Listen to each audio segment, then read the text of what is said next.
Okay, so welcome back to the call of the Never Deep, everybody. Nice to be your DM as always. And yeah, as I said, just pre officially starting. Yeah, a bit of unpleasantness at the Festival of Merit, with someone unfortunately dying at the battle in the river in the Ifalon River due to some sharks.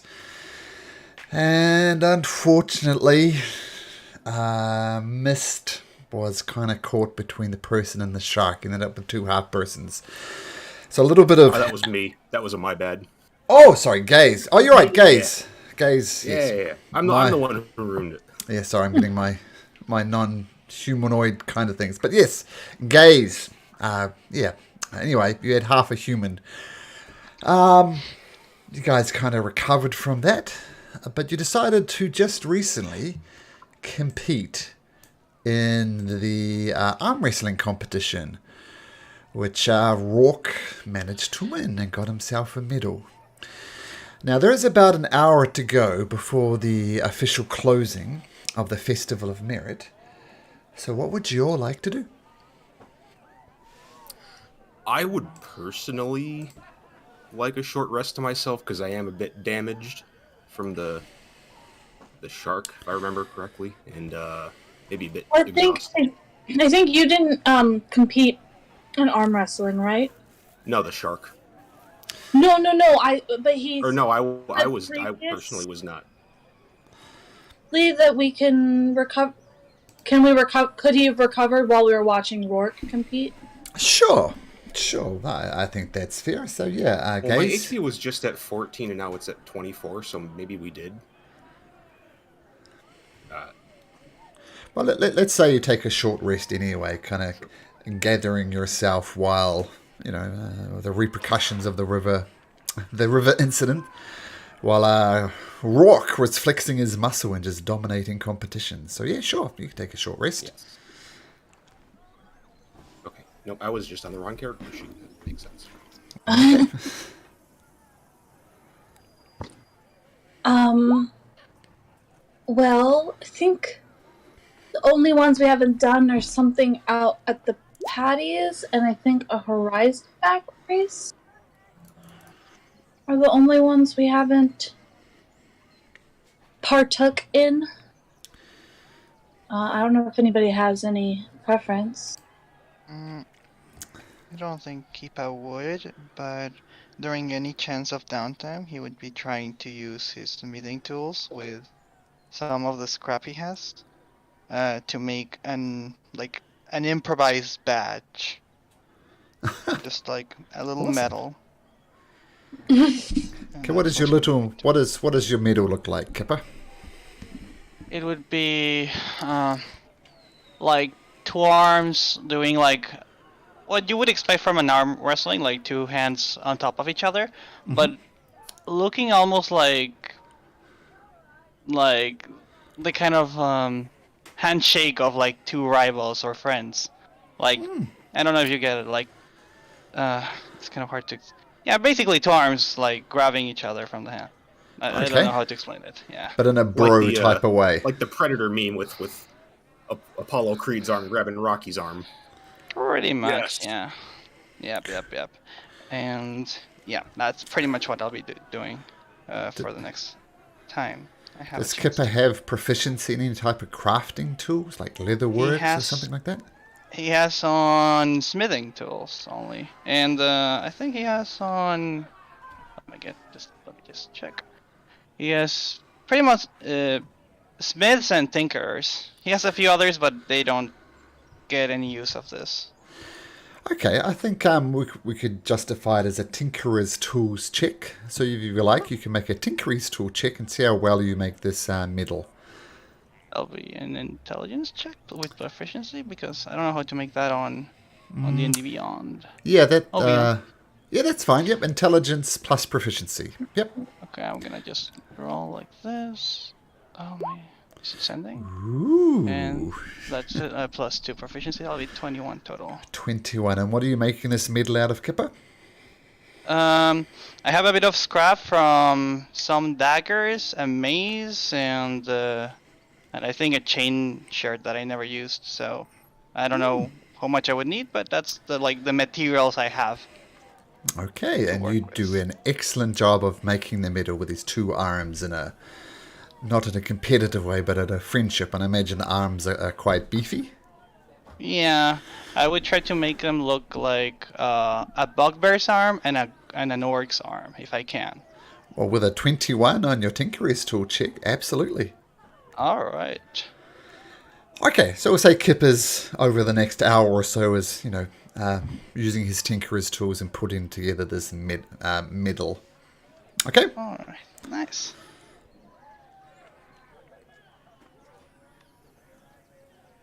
Well, I think Alora would be very interested in checking out the little baby Horizon backs because she's only ever seen adult ones before that had cities on the back of them.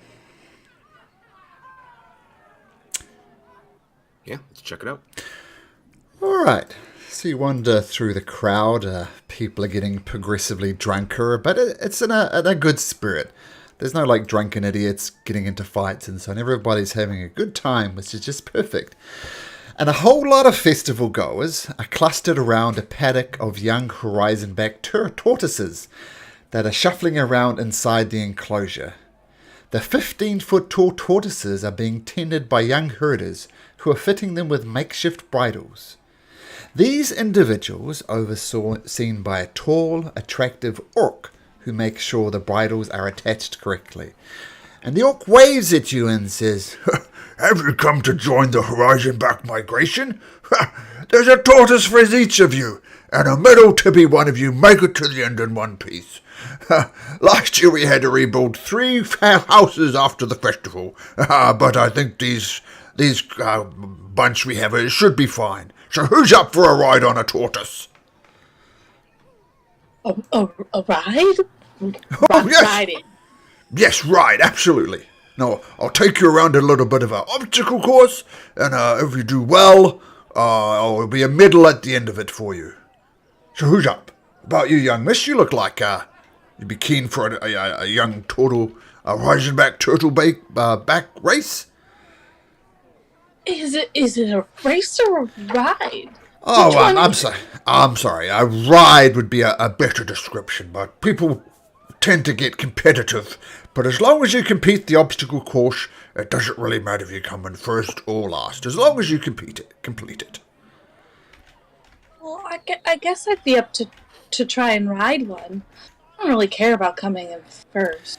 Well, as I said, it's not really a race, but some people tend to make it a race, but it's definitely not a requirement to come first.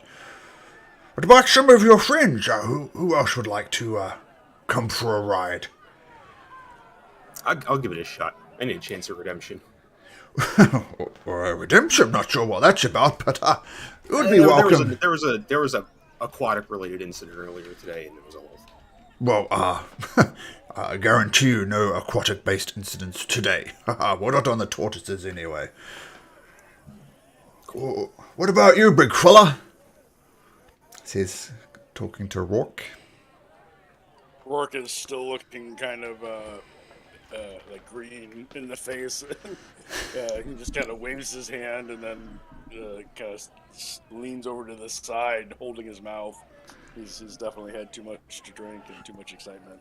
I'm going to take that as a no, as an implied no. What about you, young fella, riding on his back? You look like you're very good at riding. How about you have a go? I think, I probably should stay with Rourke. He doesn't look really good. I forgot my voice, sorry. But yeah. Alright, so we've got the young halfling and the young agriculture. Alright.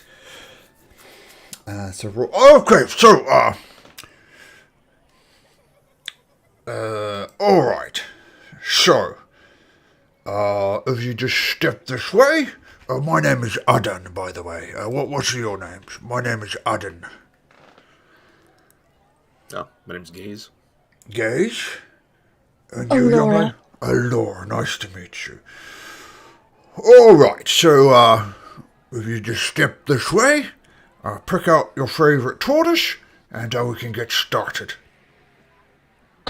Do any of them look calmer than the others? Make a animal handling check, we'll say. Alrighty.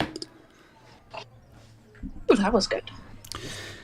Yeah, one of them, they're all pretty calm to start with. None of them are bucking wildly or anything. But you do pick out one.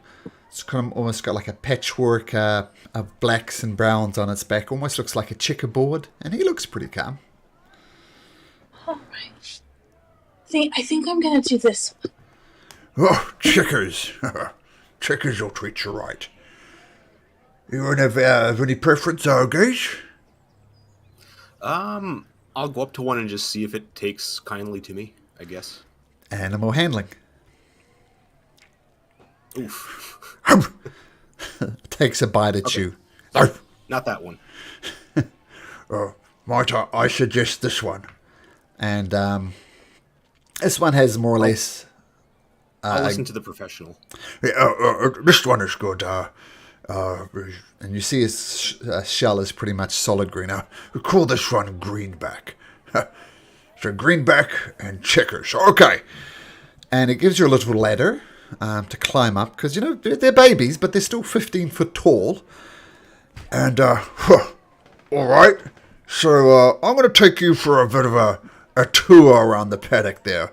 We'll be maneuvering through trees, going through some water, and let's just see if you can hang on. And... Okay. I'm gonna cast guidance on myself.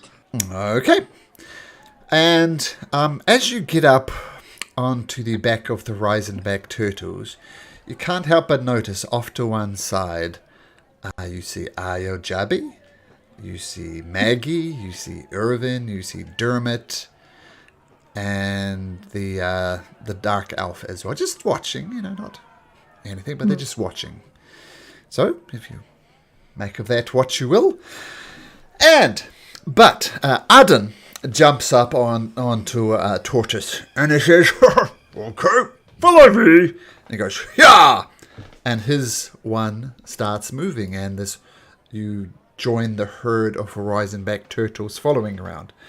And can you both make me animal handling checks, please? Come on. Oh no. Oh dear. So as you start riding, Gaze, Greenback immediately starts bucking, and you're kind of fighting against him, not with him, and he tries to buck you off his back. Can you make me a dexterity saving throw, please? Oh no!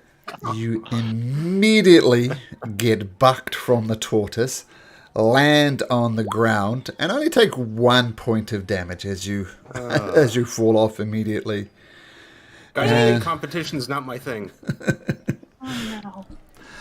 And Aden kind of comes over, stops this almost mini migration, and says, oh, sorry about that. Turns out Greenback doesn't like you very much. If you like, you can continue on with us, come for the ride, but there'll be no medal if you succeed. Is that fair? Oh, that's fine. I think riding animals isn't my thing. I'm more of, being one. All right, well, dust yourself off, and I guess it's me and you, Laura. Let's carry on. All right. Okay, that was very unspectacular. Yeah, And from the side, you see Ayo Jabi giving you the slow clap. I'll just act like it's totally legitimate, and I'll just be happy. All right. I'll just be like, do not go in there. Okay. Okay, so Adan continues on. Your friend can't handle it, but you're doing a good job, miss. let's see if we can go through these puddles. And he kind of takes her horizon back and it kind of almost gallops through the puddles. Can you make me another animal handling check, please, Alora? Right. That's bad. It's bad. I'm going to add my D4 to that, but I don't think it's going to help. Okay, so you get bucked from it, and you're holding on with one hand, and you're about to fall off. And you're thinking, maybe I should have saved my guidance for my dexterity saving throw. Make a dexterity saving throw. Oh, you're right. You're right. That is a good point. Alrighty. Dex saving throw. Nope. That was bad. Welcome to the Six Club. Boop! All this. You two get bucked off. You do take 4 points of damage, but even more embarrassing, you land straight in the puddle as the horizon-back turtle bucks you off, and then it continues on. And Adan immediately scampers off his horizon-back turtle, holds out a hand. Oh, sorry, miss, can I help you up? Oh. Thanks. I guess they weren't really meant to be ridden. And you well, miss, you just saw me riding mine right with no problem. Well, you're a bit bigger than I am. Well, maybe Chickers needed a bit more time to get to know you. Would you like to finish the course anyway, or would you like to finish here? I don't feel like tempting fate. I think this is my stop. Oh, all right. Well, thanks for coming along. Yeah. Best of luck. Have fun in the carnival. That's all right. Have a good day. I'll try to give Greenback just a pat as I leave. I make an animal handling check. That's better, you know. He kind of held out his hand and he kind of nudges his hand into, kind of in the way that some dogs do, and kind of presses his head into you in a friendly type of way, almost apologizing for dumping you off his back. Good boy. I would have dumped me off too. It's cool. And you all see Ayo Jabby kind of whispering to her companions, and she's kind of chuckling. And while she's chuckling, she's making eye contact with you at the same time.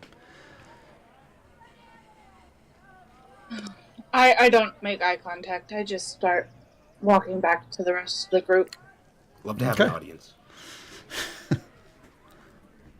You can just see her shoulder. Well, my shoulders just start to like scrunch in a little bit.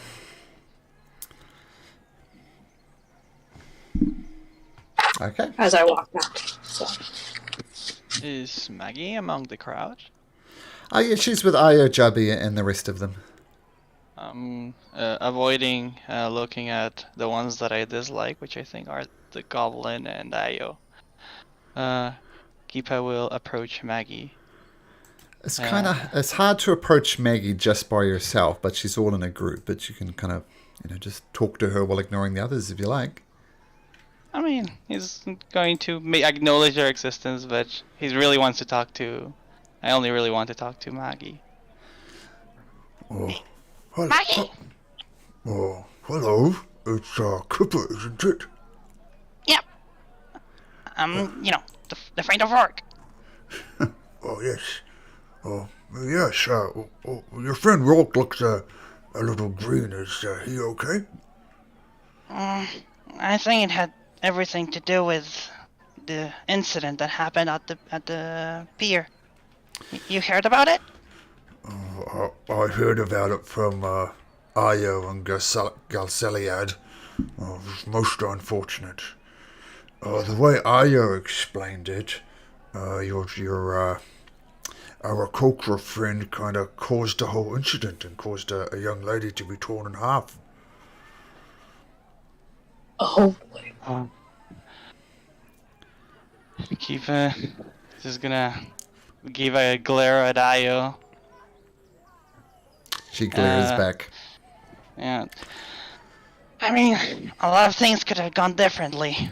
He tried to help, but you can't do much as a little lizard, as a giant lizard rather. If your friend had help, things would have turned out a little bit different. But I'm not here to talk about the past. All right. What do you want to talk about, Kipper? Well, when you did your match against Rourke, Uh-huh. he was a little bit, he called you a shark and everything. But I wanted to say that, then he's gonna like sheepishly like kind of try to apologize. He's a good person. He didn't mean it. And here, and I'm gonna give her like the badge that I made. Oh, that's really nice. Thank you, Kipper. I'll consider it no hard feelings between me and Rourke. Obviously, something happened at the Villon River, and somebody died, and your friend was involved in some way, and I can understand sharks not being a popular topic, but it's okay. Water under the bridge, as far as I'm concerned. Yep. So I hope I get to see you guys, most of you, again. Well, we're planning to be at the festival, the wrapping up of the Festival of Merit. It's only about an hour away. I'm sure we'll see each other there. All right. All right. So No hard feelings, and he holds out a massive hand for you to shake. Kipper. All right. He'll take it. He'll try to shake hands with Maggie. You're pretty much holding on to his pinky finger, and he shakes your hand, and you raise off the ground a couple of inches. No hard feelings.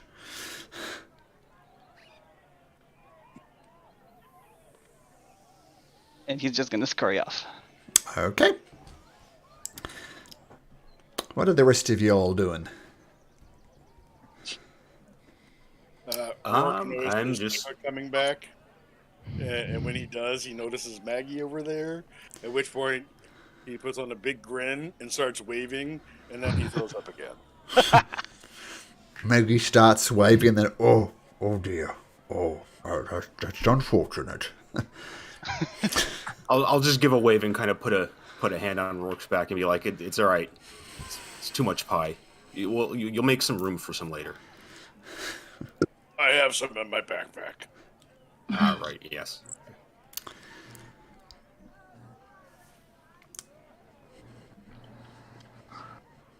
Well, I don't think we have time for anything else. I think, the festivities are about to wrap up. So maybe we just wait at wherever this final event is happening. I'm not sure where that happened. well, interestingly, after your failed attempts at the Horizon Back turtle ride, all the Horizon Backs are being shuffled to one side, and the final festivities will happen, rather fortunately, exactly where you are. Rourke, you got anything else you need to get rid of before we start this? I claim this spot right here. This whole area is good. Do we have time for a short rest while we're waiting for the festivities to happen, or not? I'm going to leave that to chance because it's right on the edge. 1 to 3, yes you do. No, you don't. Right. Fair enough. That's fair enough. Like I said, I was just asking. Okay, so it sounds like you're getting comfortable. I mean, a lot of the festival is closing down. You see the orc who is running the pie competition. She's coming over, and various goblins and bits and pieces that you've met. They're all gathering here. Notice some of the drinking establishments are emptying, and everybody's starting to gather around here for the conclusion of the Festival of Merit. And an elderly orc, dressed in deep blue robes, stands atop a platform of crates, right where the Horizon Back Turtle event was happening. He smiles at the crowd. Mighty warriors! Brilliant strategists! You've impressed us with your feats of strength, your incisive wit, and your sturdy bellies. And with that, everybody gets a bit of a chuckle. But the main event, as you know, is yet to come. Only 2 teams will be chosen to compete in the final challenge. A race through the Emerald Grotto, in the depth of which the greatest prize awaits. Now, we have been observing this competition throughout the day, and we have chosen 2 teams to compete. First of all, would the following contestants please step forward? And just 1 second, want to get this right. First of all, can I have Io Jabby step forward, please? And Io Jabby steps forward. Dermot Werder. And the little goblin, Dermot, he comes forward. Gasheliad Ardith. The dark elf goes forward. Irvin Wastewater. And last, but certainly not least, Maggie Keen Eyes. And you see everybody's, politely clapping as these 5 people you've kind of got to know over the festival come up. And she says, the orc says, congratulations to these people. What do you call yourself? And they kind of look at each other before Io Jabby calls out to the crowds, "We are the Jabby Warriors!" The crowd goes, "Rah!" All right, Jabby's Warriors, got it. And the second group of adventurers is... And he lists 6 random names, and you're excluded from the competition, and this is the end of the campaign. Thank you. Hope you enjoyed the campaign. And this a stupid T-shirt. And the second group of adventurers we've chosen for the feats of strength, for their incisive wit. First up, Kipper the Kobold. Kipper, come on up. All right. He's gonna be uncomfortable going up first, but he's going to do it. And as a trusty companion, from what we can tell, Rourke. Rourke, come on up. Rourke kind of stumbles up. Where I miss. Short in stature, but great in courage, Allura Silverhollow. She nervously makes her way up to wherever this is happening. And the mighty Tabaxi Mist. And Mist wanders up and waves. And last but not least, the Arakokra with the Moster, Gaze. I think at this point, I'd be looking around for another Aarakocra named Gaze and waiting for him to come up before, verifying that it's actually me, because I only won, 1 medal. Gaze, here! Oh, okay. Oh, me. Oh, all right, let's go. And as you get up, Gaze, What do you call yourselves? Well, I think the only one we kind of agreed on was the Nevermore? Yeah. Is that Yeah, the that'll Nevermore be it. or the Oh, good Nevermores? No plural, I think just the No Nevermore. problem, singer. We have the Nevermore! The crowd goes, woo! and half of them are going, Jabez Warriors! And the other ones are going, The Nevermore! and you see some people kind of exchanging gold, making bets on who they think will win. And So,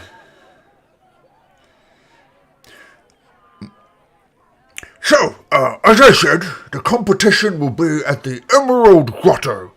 The Nevermore, Jabez Warriors, come with me, please.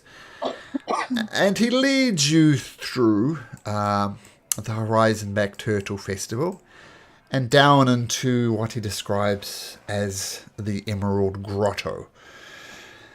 And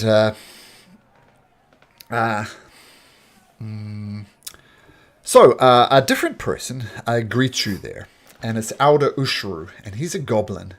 And Elder Ushru stands before the mouth of this cave and addresses you and your opponent. So, you brave and valiant individuals have triumphed in many challenges this day. Now, the final test of merit awaits you. And he pulls a palm-sized golden emerald amulet from his robes, holds it aloft and declares, This Meadows twinge has been placed in the deepest cavern of the Emerald Grotto. Be the first to claim the Emerald Eye and return it to this place to be declared Jigal's Champion of Merit. Now, I must emphasize that most of this competition will be underwater, but I understand that that might place some of you at a disadvantage, so I'm going to provide you all with this potion. I suggest you take it before you enter, otherwise you're more than likely to finish. So I'll give you a couple of moments to imbibe yourself with the potion, and then it will be away racing. And he hands each of you a potion of water breathing, and each of the Jabez warriors a potion as well. All right. While this is happening, I'm going to reach out and give Vigilant Blessing to Rourke. So you have advantage on your next initiative check. Okay. Yay. Thank you.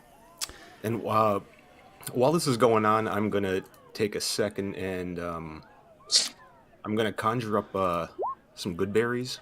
Okay. Says I can make up to 10, so I'm gonna make 10. I'll hand them out.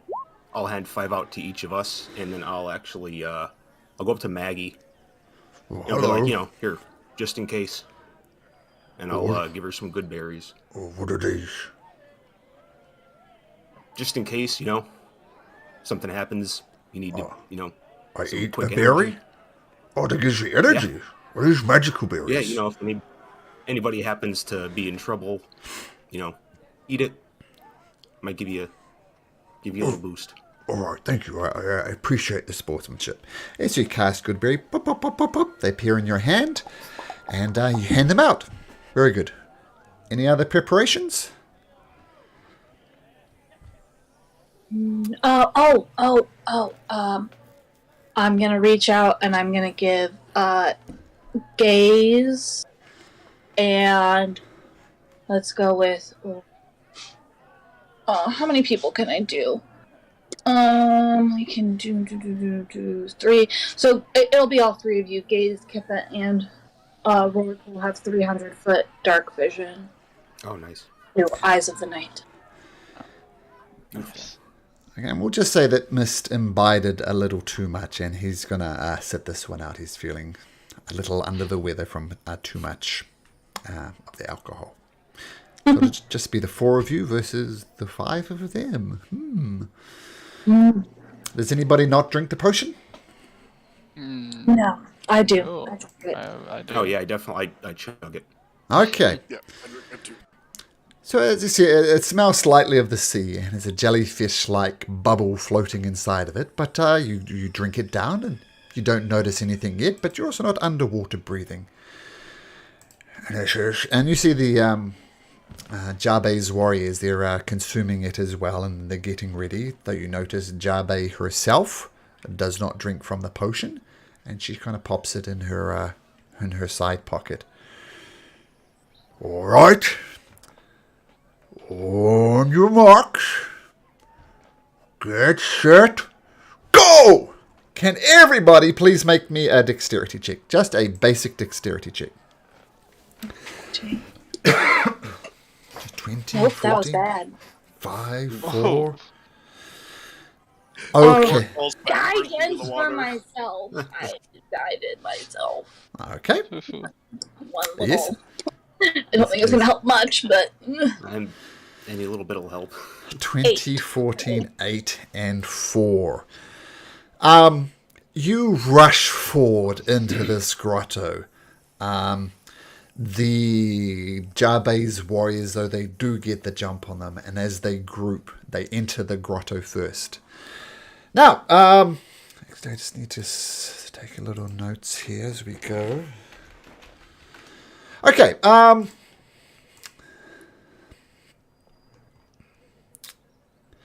So as you're racing, it's just a cavern at the moment, and it leads into this like underwater thing. The cavern all of a sudden underwater, and you see Ayo Jabe up front. She just dives headlong into it, and you see her swimming down. It's like an underwater cave, and the rest of the Jabe's warriors jump in and splash, splash, splash, splash, splash.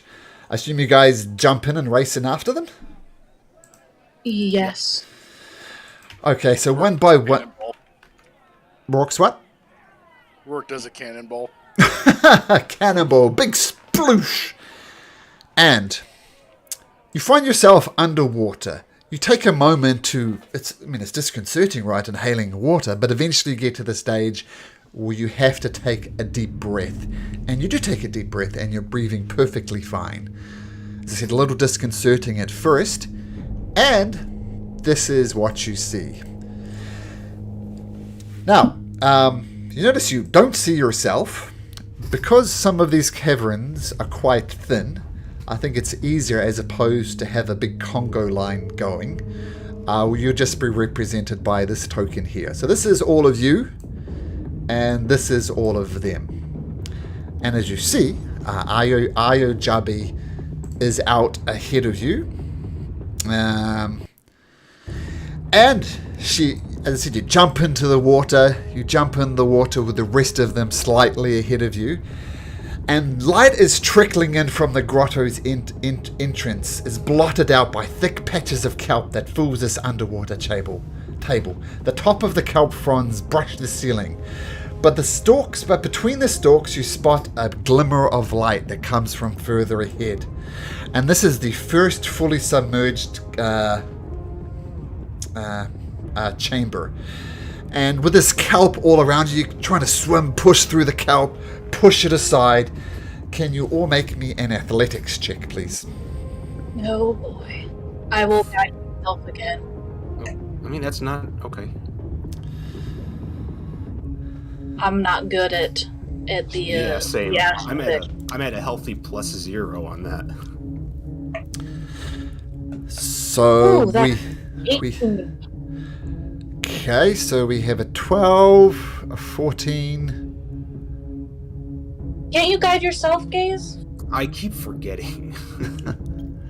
12. I'm basically just gonna keep doing it on a constant basis. I'm just like, oh god, this is true. I know, I literally, because I just like automatically got it from my subclass.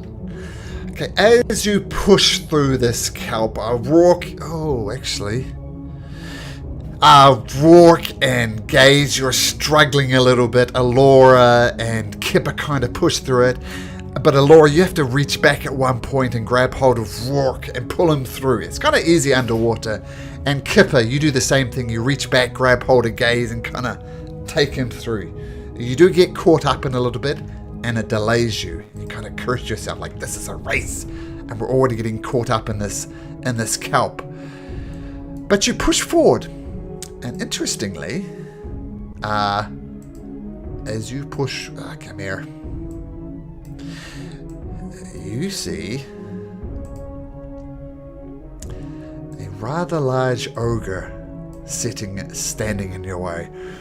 She says, I hate to do this to you guys, but we went to the south. You're going to have to go east. I hope that's okay.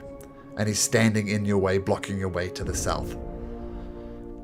That's fine. I like to go left anyways. All right.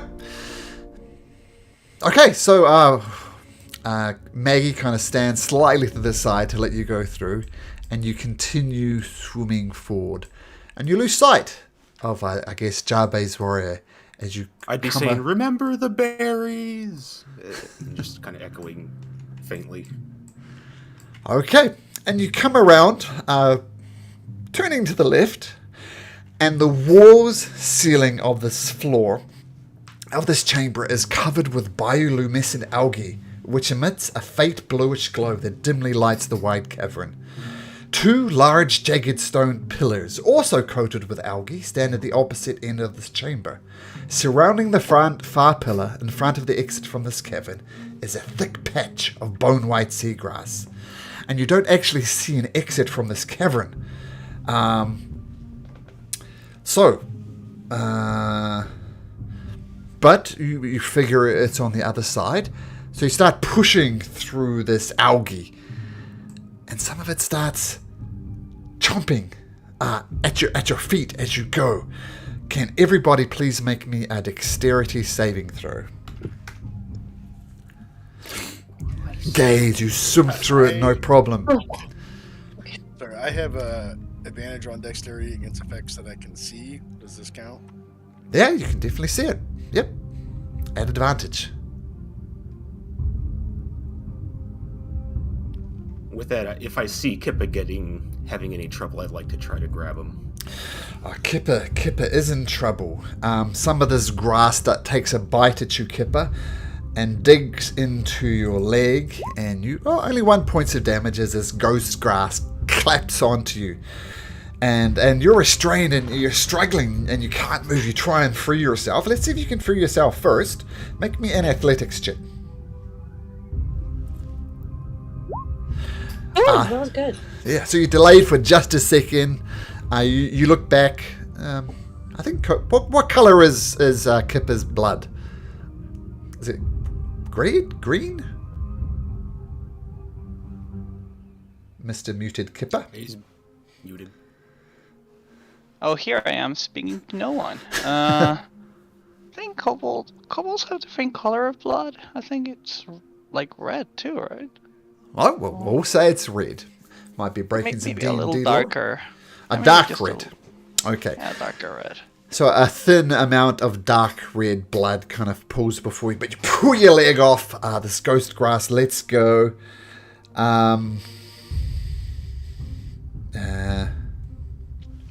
But you do get delayed a little bit. Everybody watches around, getting ready to help you, Kipper.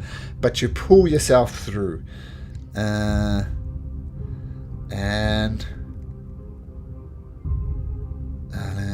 So it takes you a good 20 seconds to get through this as you continue pushing hard through the race.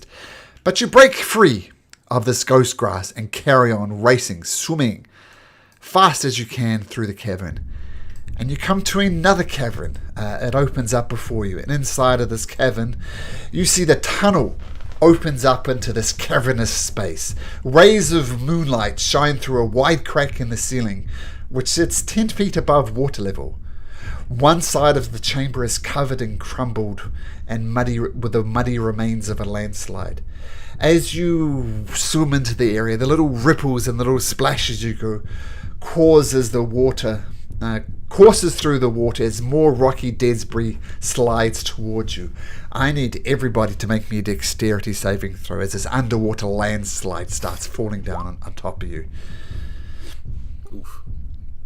That's bad. Yeah, it's Kipper, you definitely swim around it and come to the opposite side of the cavern. Alora, not so much. You get pummeled. Gage, you get pummeled. Rourke, with your danger sense well in tune, you get through. But let's go through. Gage, you take this much bludgeoning damage, and Kipper, you take this much bludgeoning damage. I think that's me, not Kippa. Oh, sorry.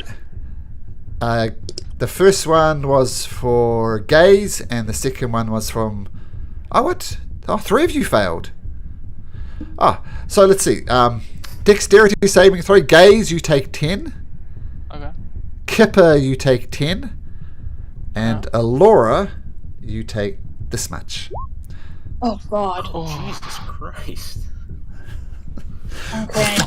I am going to healing word myself. Okay. Because I am at 5 hit points. Oh, really? Wow.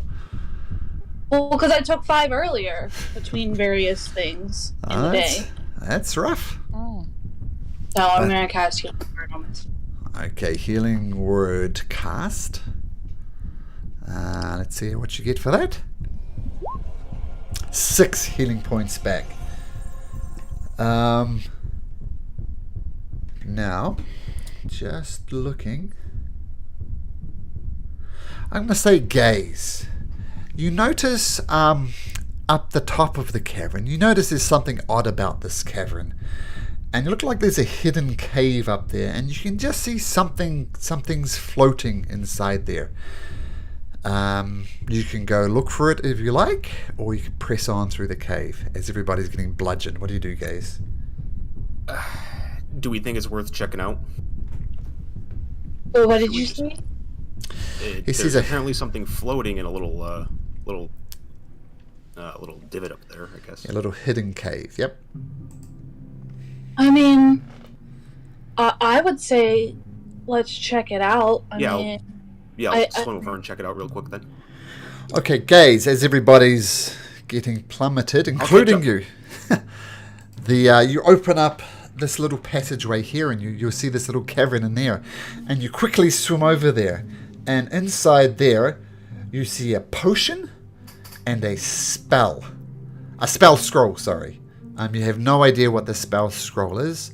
Make an Arcana check if you'd be so kind, Gaze. Make an Arcana check.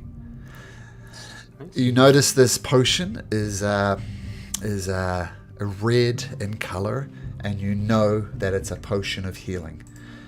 Alright. And just mechanically, if you drink that as an action, if you drink it, it'll do 2d4 plus 2 hit points back. And just as a general rule, if you feed yourself a potion, it's a bonus action. If you feed someone else a potion, it's an action. Just so you know. But you grab the potion, you know it's a potion of healing, and you grab the scroll, no idea what the scroll is, and you start chasing after it, the rest of your party. Yeah. The characters. As soon as I see Alora, I'll just give her the potion, because she looks to be hurt. well, how are you guys doing? How's everybody else? I'm about half, so I'm okay. I'm okay for now. Kippa? I'm alright. All right. Oh. I can help us if we need healing, so... I still have some healing spell slots left. I just would prefer to... And I can, if we get into combat, provide some temp hit points on a regular basis. Yeah. I can also... I just don't want to do it yet. Have, one of my starry forms gives a bonus to healing as well, so I can... If I need to pop that, I can. Alright, well, I'll just hold on to this. But yeah, for now, yeah, just hold on to it. And let's continue. Okay, so Alright. taking a moment to grab it, discuss the potions, discuss tactics, you continue to swim through the cavern. And ignore that cavern, the light's a little bit odd, but you come in here. And now I'm going to bring you all individually in here, for reasons that will become apparent as you probably see this thing right here. So we have Rourke, we have Kippa, we have Alora, and we have Gaze.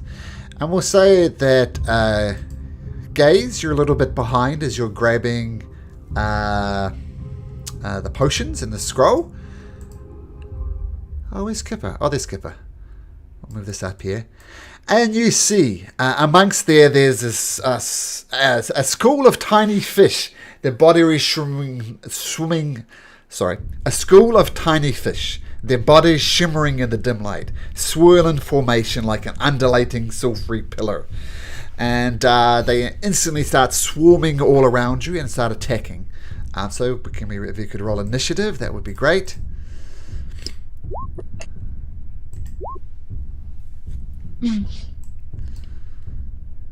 I'm gonna roll worse because I forgot to click myself, and it happens every time. I forget to click myself, I roll worse. Sorry. Remember, you have can change it advantage by on just initiative. clicking the number in it. Yes, Rourke, you have advantage on initiative. Well, I think I might have accidentally deleted you guys from the initiative order, or you haven't. Oh, you haven't rolled. No, okay. Oh, I'm the idiot that also didn't select himself. So, I'll take that. It was 21. Yeah, so you go first regardless. there we go. Okay, so these fish just start swarming around you. So don't think of them as here. Think of them as everywhere. They're kind of all around you. So don't worry particularly about attacking this particular token. They're kind of everywhere in the cavern, snapping. Gaze, what do you do? Would the swarm start like right here next to where Laura is, or like right here? I just want to get like within 10 feet and just try to. Okay, yeah. There's a swarm there. Okay. So I'll go right here and try to so I'll just try to poison spray. Okay, poison spray. Ugh. That's well. So it really doesn't matter what they roll, because if they succeeded, it's one. If it fails, it's one. But regardless, you put poison out into the spray. The kipper takes a little bit of damage and continues to almost look like mini piranhas coming after you.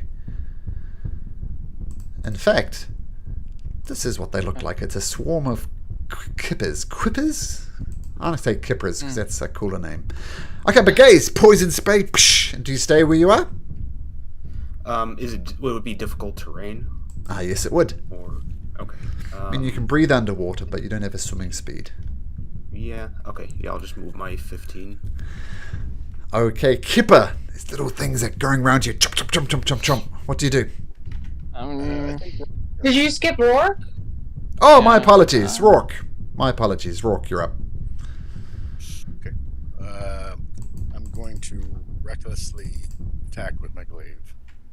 Okay. And for some reason, it didn't do. Oh, well, we'll take the first two rolls, and I'm going to say that's a 26. So you can roll at roll critical hit.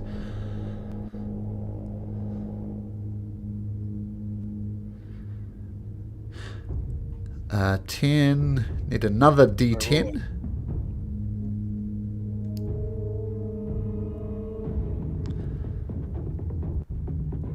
Another D10 on top of that. 17 damage.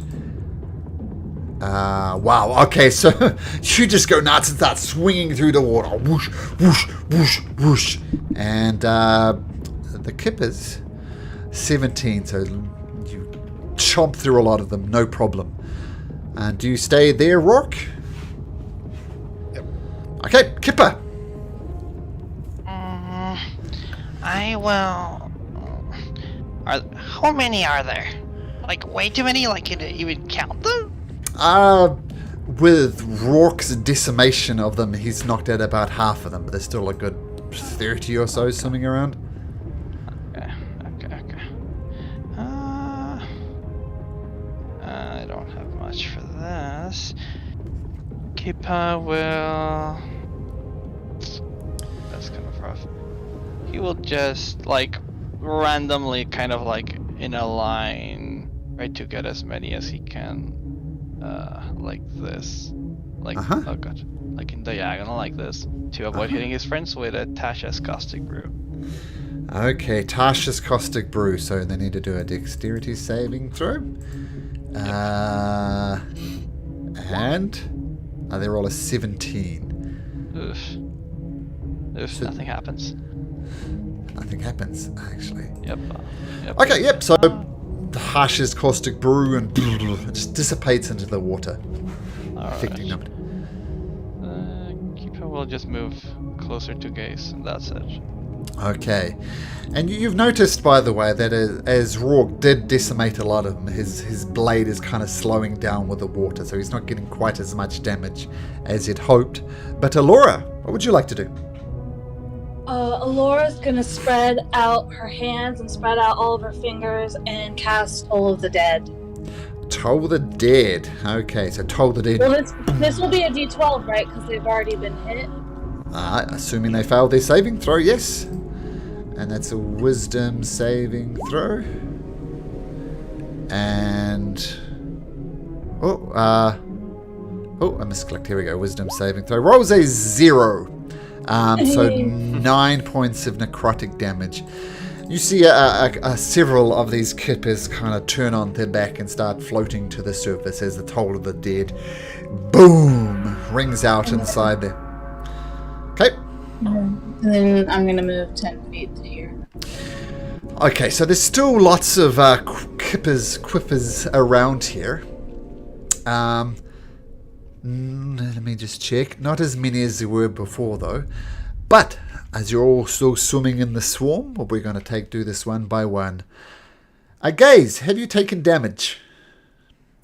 From the swarm or am I Anything. damaged? Anything? Yeah, I'm damaged. I can see. So Gaze, you're at 13 of 24. Okay, so attack like this, and they roll a 22 as they start chop, chop, chop, chop, chop, chop. You take 7 points of piercing damage. Next, Rourke. You're barely damaged, the same thing, but they're going to attack you. Oh, and they roll a 23 for 9 points of piercing damage. And who's next? Kipper. Kipper, more than half your hit points. They're going to roll a 10, so they start chomp, chomp, chomp, chomp, chomp, but they miss you. And finally, Alora. Now, you notice, Alora, you're taking damage, you're kind of bleeding. These things go into a... and they're attacking you extra maliciously, which means they're going to attack you at advantage, and they roll a 23, and you take 4 points of damage. And chop, chop, chop, chop, chop, chop. Gaze. I will try to move out of the swarm. Sure. And I'm going to heal myself Okay. for 8. So that's your bonus action as you heal yourself up. And that'll be it. That's your bonus action. You still have an action. Oh, that's bonus action. Yeah, I'm assuming fire spells wouldn't be very effective underwater. No. No. Yeah. Yeah, so I will just try another poison spray on the swarm of stuff. Okay, It's a that's little bit better. So con save. Oh, they roll a natural 20, so your poison spray goes out boy. and they miss it. They had a minus Maybe 1 it'll on that scare as well. So natural 20 turns into a 19. So poison spray. Psh, Rourke. Recklessly swing again. Okay.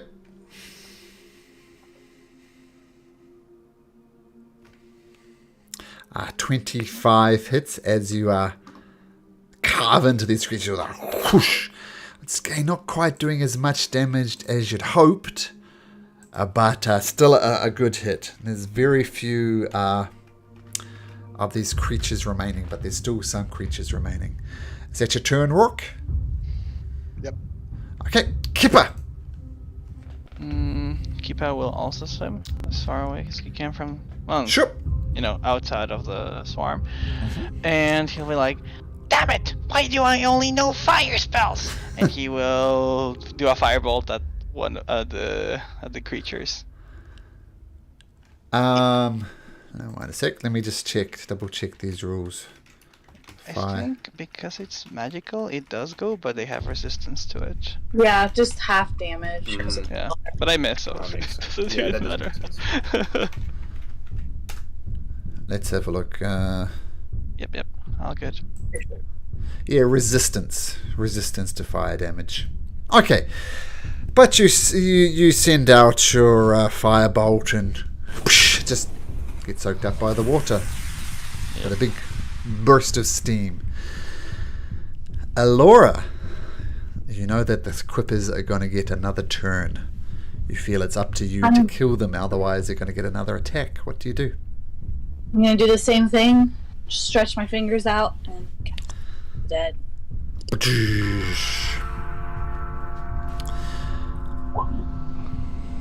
Okay, so this may or may not kill them.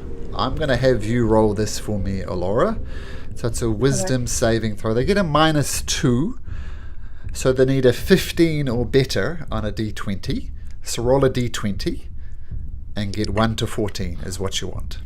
Yes! Ah! So yeah, the Toll of the Dead rings out, and several of these Quippers just and float to the surface, and the swarm of Kippers is effectively gone out of combat. But that took you time. Yeah, I'm gonna use another level 1 healing word on myself. Okay. So now, okay. So another healing word goes off. Potion, if you need it. And you guys Yeah, we'll see. can rush into this cabin if you like, or do your actual tokens now. So head into this cavern. Before I leave the room, Rourke wants to try to grab a couple of those and just throw them in his bag. Okay. Oh, Easy enough to do. Yep. So, Keeper will follow his example and drop some in his bag of holding. okay, so you got some quippers. That's how you spell it, quippers. But you rush into this room. The good news... Guys, I don't like what I see in there. The good news is... You don't... see, let's see. 11. The good news is you don't see Ayo Jabe or any of the other of Jabe's warriors, so they've taken longer than you have. But what you do see is silvery light dances along the walls of this underwater cavern. The water here is a little warmer, and a gentle current pulls you towards a crevice in the south wall that emits a shimmering glowing light, which is this glowing light here, which you'll see, I guess, when you enter the cavern. Prowling around the cave's pillar is a massive shark. A gold amulet hangs from a thick rope tied around the shark's body, and a silvery spear protrudes from its sides. And yes, this is the amulet you're looking for. So it's attached to the giant shark, the spear is in, and on the spear is the amulet, which is the goal of this competition. But as soon as you see it, Gaze, that's going to trigger initiative. So, roll into I'll give initiative. myself advantage on initiative since I didn't put it on anybody else beforehand. Okay, so roll up. And I need to do just a quick little bit of work behind the scenes.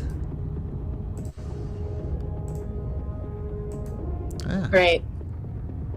Well, I mean, that is. I don't have any other way to put it. That's kind of such a chica.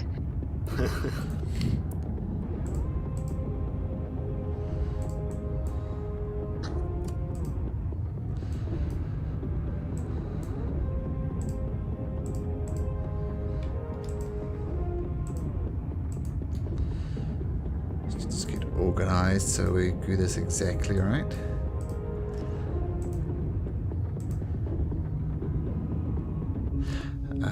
Okay, and one other quick thing before we really get into this.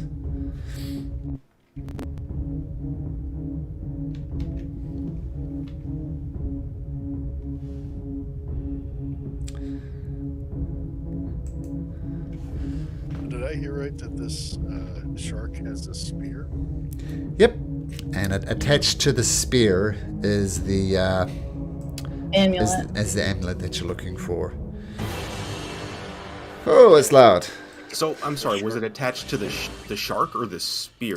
So The it's tied to spear. the spear. The spear is stabbed into the shark, and then attached to the spear is it's almost like the spear has stabbed the shark, and as it stabbed the shark, it stabbed the amulet as well. Okay. Does that make sense? So it's the spear is pinning the amulet to the shark. That is correct.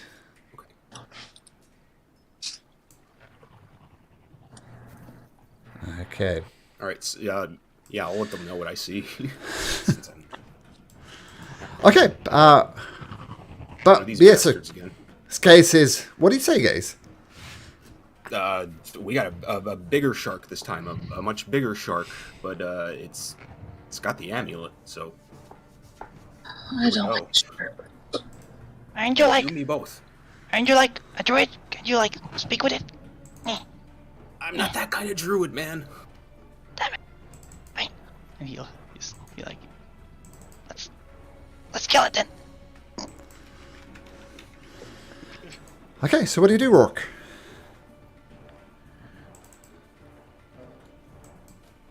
Your turn. Now, a few things to note. I should have done this for the Cripper fight. Everything is difficult terrain, so you're moving at half speed effectively. And any melee attacks, like if you try and hit it with your sword, it's going to be at disadvantage. And any range attacks, similar type of thing, it's all going to be at disadvantage. So keep that in mind. So you could go there, for example, Rourke, if you like, but that'll be your action and your dash. That'll be a... That's what I'm gonna do. Full turn. Okay, so Rourke pushing through into the cave. You see the giant shark with his thing embedded onto its side. Kipper. Okay. Keepa will consume his elixir of health, which is one of his potential elixirs for alchemist. That's the one I rolled last time. Let me just find it among my stuff. Sure. Oh my goodness, that was pretty good. So this was I'll heal for it. So this was effectively a potion you prepared before, right? Yep, it is 2d4 plus my intelligence modifier, but since it's +2 right now, it's literally just a potion of healer. Okay, perfect. So as I said before, consuming a potion for yourself is a bonus action. So your bonus action, you down the potion, and you still have your action. Alright, I'll just heal those things, and I'll just swim a little bit like a poodle. And I'll just firebolt it. I don't want to use a big spell. I don't have any spell slots anyway. Okay, so firebolt it. Firebolt. Oh my! That clearly hits. Yes. Well, the firebolt definitely misses. Today's not my day. Now, technically, also that's a ranged attack. So it's also going to be a disadvantage, even though it's magical. So keep that in mind as well. But regardless, your fireball is going to miss regardless, because you're not going to roll higher than a 6. Alright.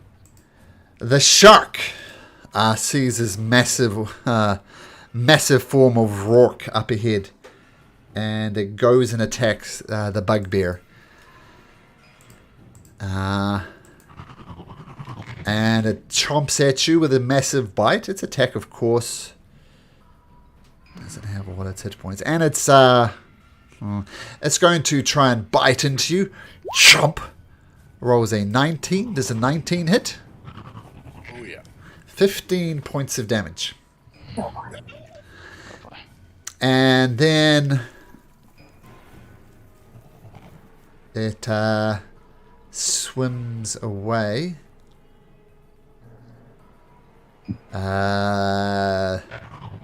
Down to about here. You can have attack at disadvantage. Attack of opportunity at disadvantage if you like, Rourke. Yes, You can do this reckless if you want to make it a flat roll. yes. Okay.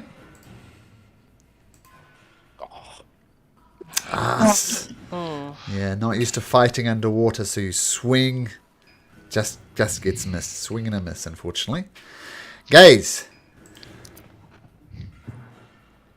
Alright, I'm gonna move.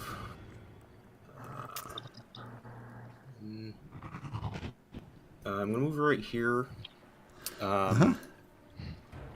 For my bonus action, I will use my starry form, and I'm gonna do the chalice option. Okay. So if I heal anybody, I just add a D8 to somebody else. Within Okay. So any casting... So it doesn't have to be on you, but you can give a D8 to someone random, plus your wisdom. Okay, cool. Yeah, anyone within 30 feet of who, I guess, gets healed. Okay. Or within 30 feet of me. Yep, got it. So that's your bonus action as you change into the starry form of gaze. Yep. And for my action, since I don't have to roll an attack, I'm going to bring out a moonbeam. Ooh, a moonbeam. So it's Nice. a 5-foot radius. Yep, that's right. Yeah, right over here on the shark. Okay, I'll give you a nice red one. 5 foot or radius there. So feel free to adjust that to exactly where you want it. Okay. I can see right there. Alright, that'll be it. Okay, so you send out moonbeam and the narrow opening, this moon just goes on and surrounds the shark. You are concentrating on that. Now, technically, nothing happens now. It'll happen on the giant shark's turn. So we'll get to your actual moonbeam in a second, but it'll be 10 if he fails. Actually, I'm just going to roll it now before I forget, because a bit of a spoiler alert, 10 won't kill it. So just so I don't forget, I'll do it now, but this technically happens at the end of his turn. Wisdom saving throw, he rolls a 19. Start of his turn. It's a con save. Oh, I'll roll again.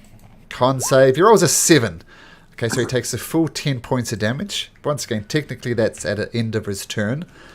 But Pretty sure it's at the start of his turn. Oh, yeah. Sorry. It says when a creature enters the spell's area. I'll throw it up here. Sorry.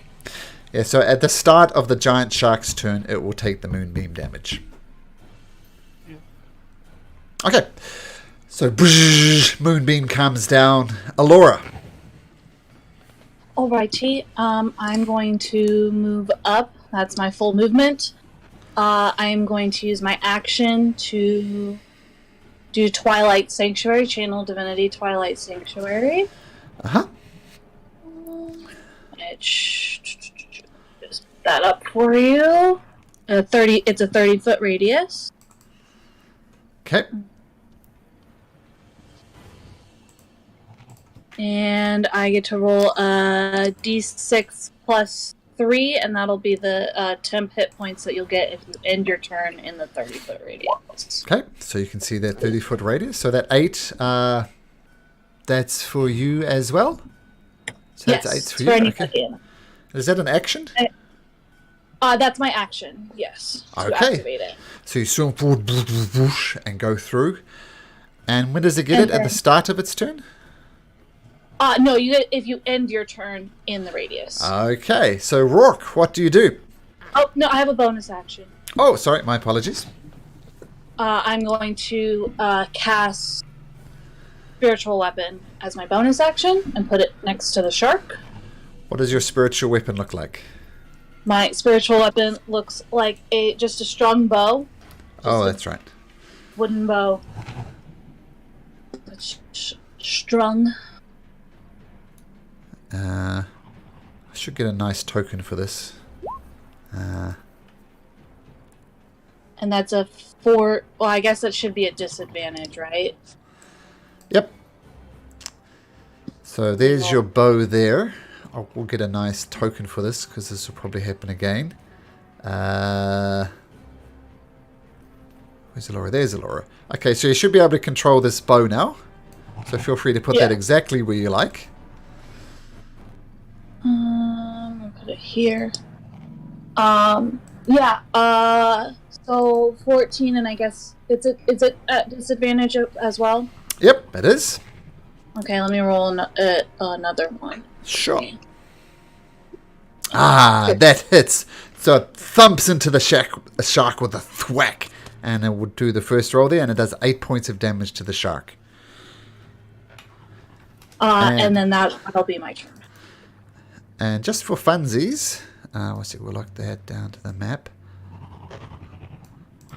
I'm going to show you what the shark hit points are. So you see that little bar on top of the shark? Yes. That's how damaged it is. Alrighty. Okay. Alrighty, so that was Alora. Rourke, you're up. So I'm going to go right here, which should put me about 15 feet away from it. Uh-huh. So in range for my glaive. Okay. And attacking recklessly. And I am going to actually rage, too. Oh, rage. That's a good idea. Yeah, when I rage, my tail comes out. And I scream, and then I attack with the rage. Okay, so at disadvantage, you swing with your glaive. 20 hits. Oh, no, it's at... And a 17 hits. So you hack into it. Some of the blood. Reckless, it would be even anyways, right? So it would have been the first one. Anyway. Oh, that's true. That's true. And what's your rage? So it'll be 9. We'll do the first one 5. So 7 damage. Plus 2 for rage.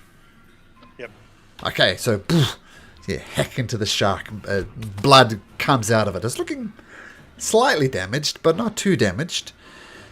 And then at the turn, is it 8 temp points I get? Yes, 8 temporary hit points, because if you end your turn there. Yeah. Now, just as a question with your Twilight Sanctuary, Yes. You designate people when you cast the spell. Is that correct?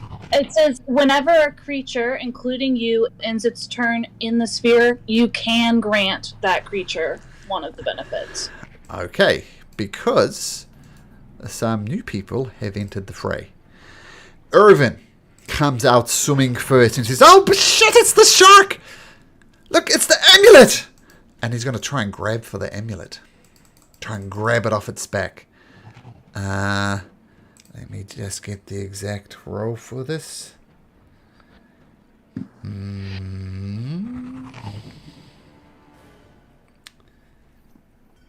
Okay, he's going to try and grab it. Reaches out, tries to snap for it.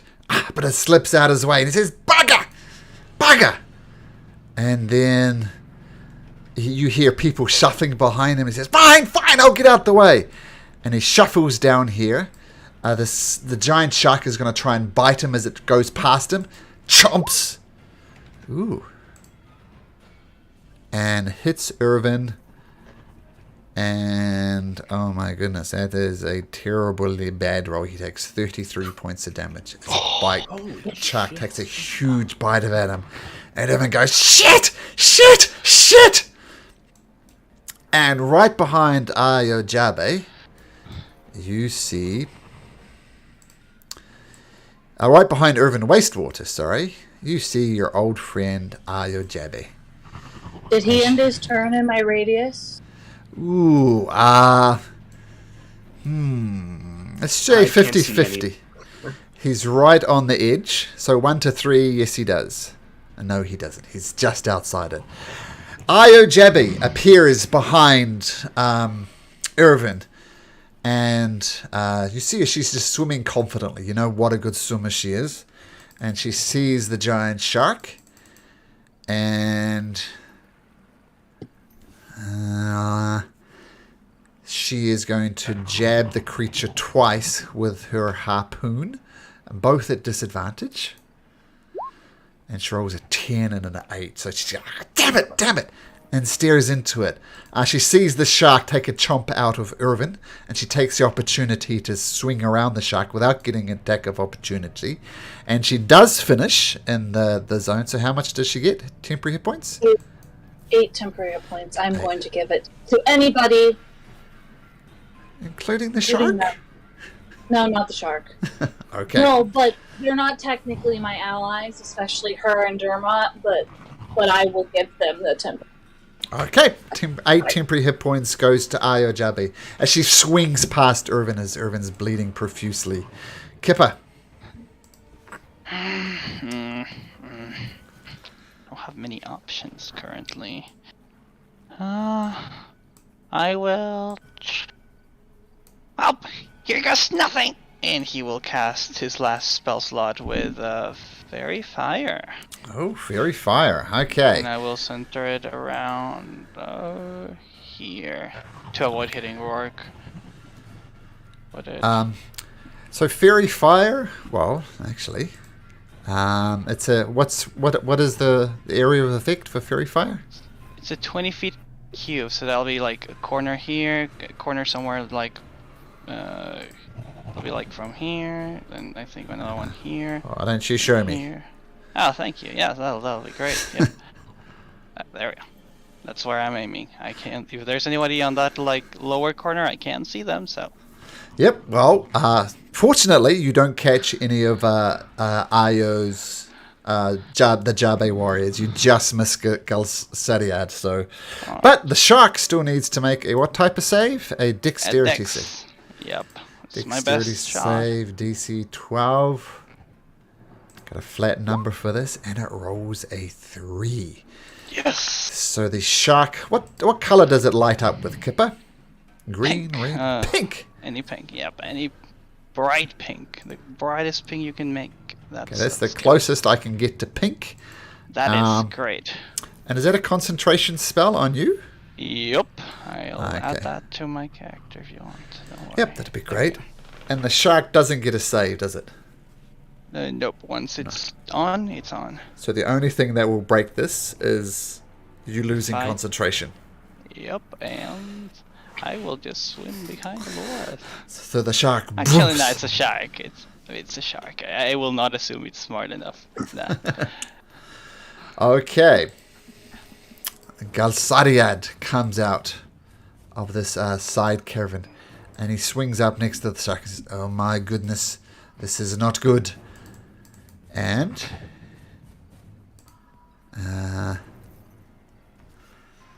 he is going to...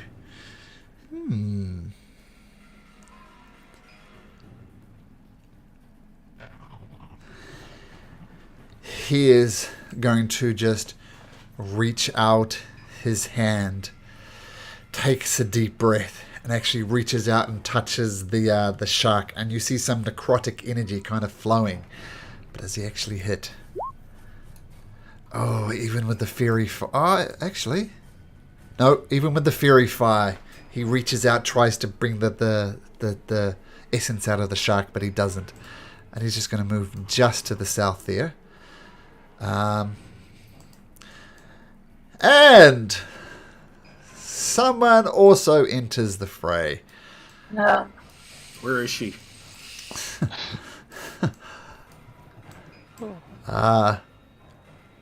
She says, "Oh, dude, it's Maggie." She's she's a little cramped. Maggie, watch that. Watch the beam.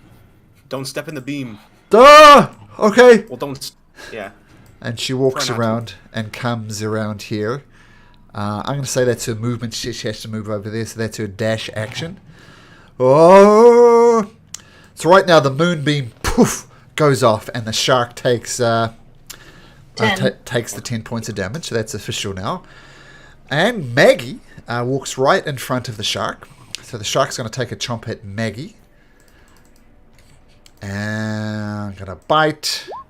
Rolls a 22. Maggie goes, "Oh!" as it just chomps into her, and she takes 28 points of damage. Oh! Only 20 because she does have 8 temporary hit points from ending in my... Okay. my So I'll give her 8 back. Okay, perfect. Ow! I don't know who's casting that spell, but thank you! Is that you don't need concentration on that, Alora? Nope. Okay. It's just up until I'm incapacitated or I die. Okay, cool. Gaze. For a minute. Yep. Okay, this probably won't last a minute, so we won't worry about it. Gaze, you're up. All right. So I'll I get the 8 temp HP if I end my turn, correct? Yes, you end your turn. That's fine. I'll move down here. For my bonus action, I'll use my healing word spell on Maggie, but Rourke will get the D8 from my the starry form. Okay, so Maggie gets 5, So- Rourke gets 8. Nice. Yep. Nice. And then for action, I'll use one of my free guiding bolts Ooh. Okay. towards the shark. Be a straight roll. Oh, Ugh. man. Yeah, your guiding bolt just flies through and crashes against the far end of the cage. Yeah, that's a That's miss. okay. It's free. But would it be nice if it hits, though? Is that your Would've been turn? beautiful. Yeah. Finally, the last member of Jarbe's Warriors come out, Dermot. And it... groan when Dermot arrives. He looks so dejected.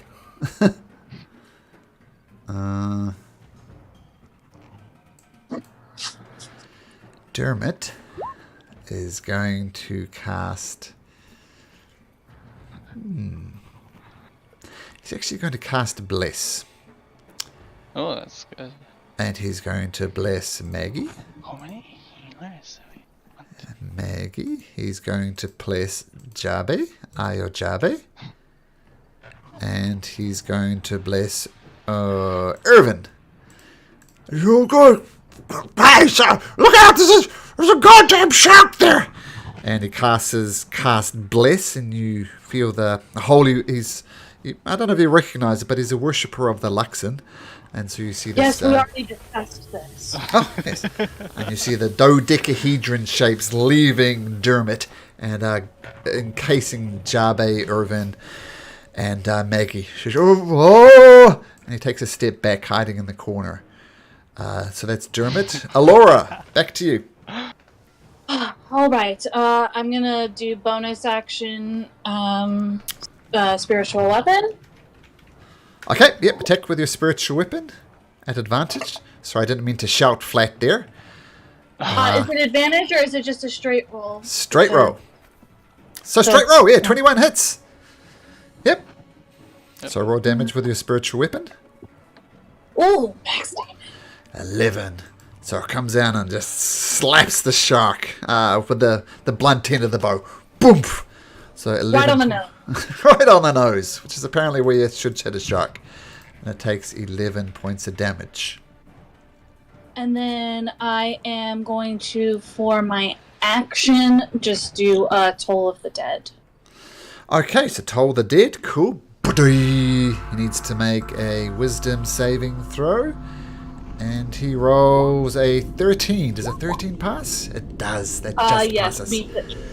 Yeah, beat it. Okay, so it comes out, is not affected by it.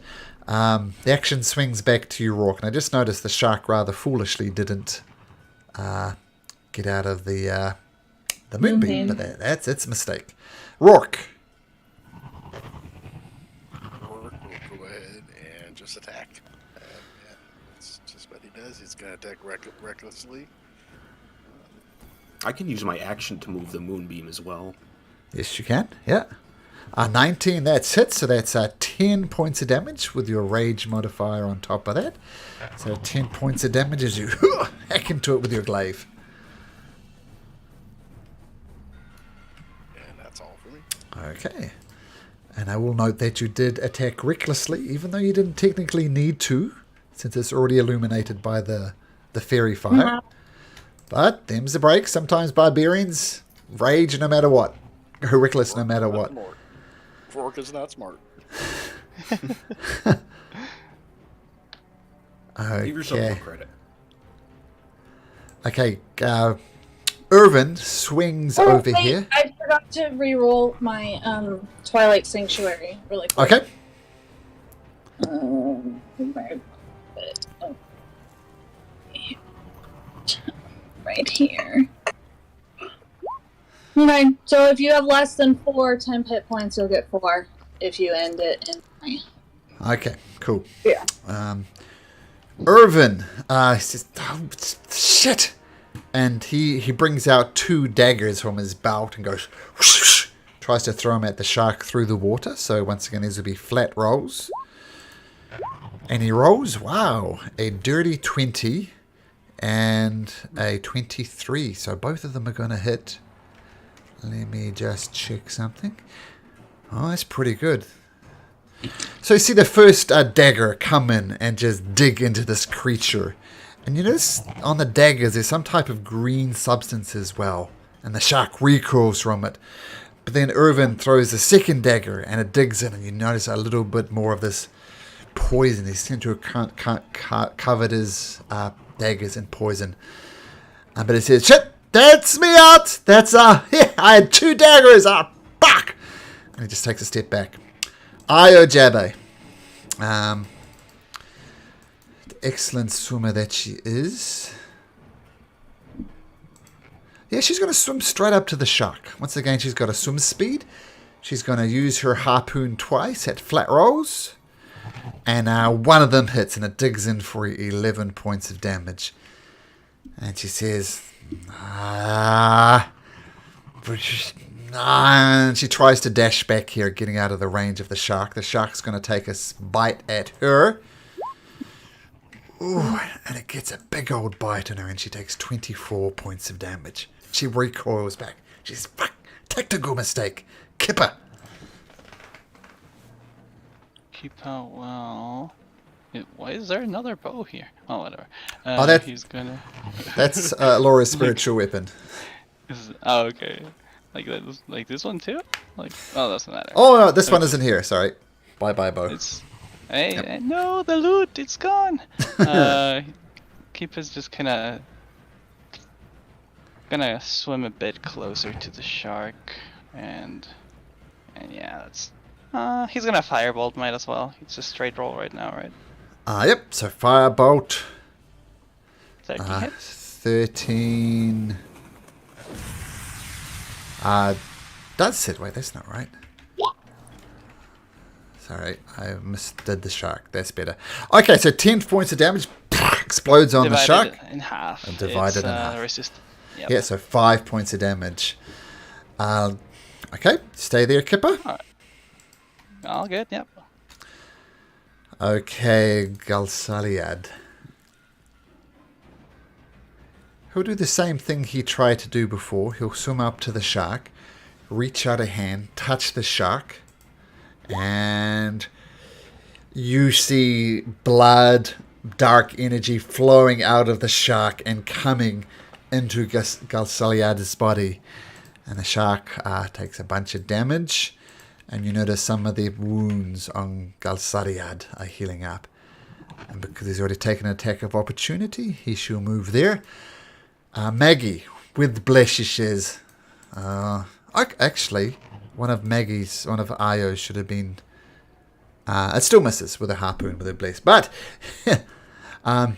she's got this giant maul in his hand. And she goes, all right, let's do this!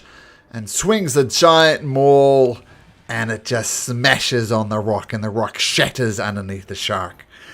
Maggie goes, shit. Actually, with the bless, if she rolls a 4, she'll get it. She does get it with the bless. Okay, the shark actually needs to make a strength saving throw,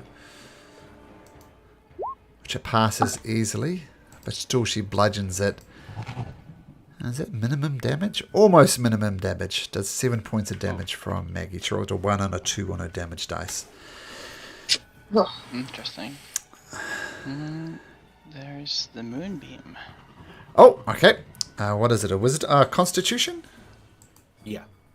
So Constitution saving throw rolls a 14. Yeah, it's 13. So He half? takes 5. Okay, 5 points of damage.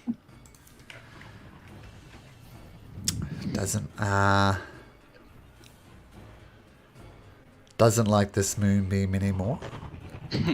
It is going to get away from the moonbeam. Maggie's going to take a swipe at it. Blessed Maggie. Die, shark! Oh, even with the bless, it's going to miss. She rolls a 9. That passes through my reach as well. Yeah, but it doesn't leave your reach, right? But it's going to. Yeah, so... Oh.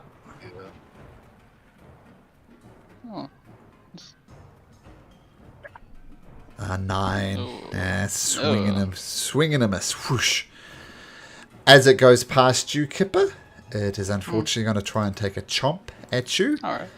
Kipper, your armor class is 19, is that right? Yep. Correct. Okay, take a bite. It rolls a 23. You can take 18 points of piercing damage. Okay. And you... Thump. Yep, that's all good. And you can make me a con save. Alright. DC 10. Yep. Let me just see. Whip. Okay, what were you concentrating on again? On the fire. Oh, the Fury Fire. Okay, so that's good. So that comes up. So the shark takes a bite of you as it goes past. And let's see, it started there. 5, 10, 15, 20, 25, 30. Another 20 feet of movement. It's going to come over here.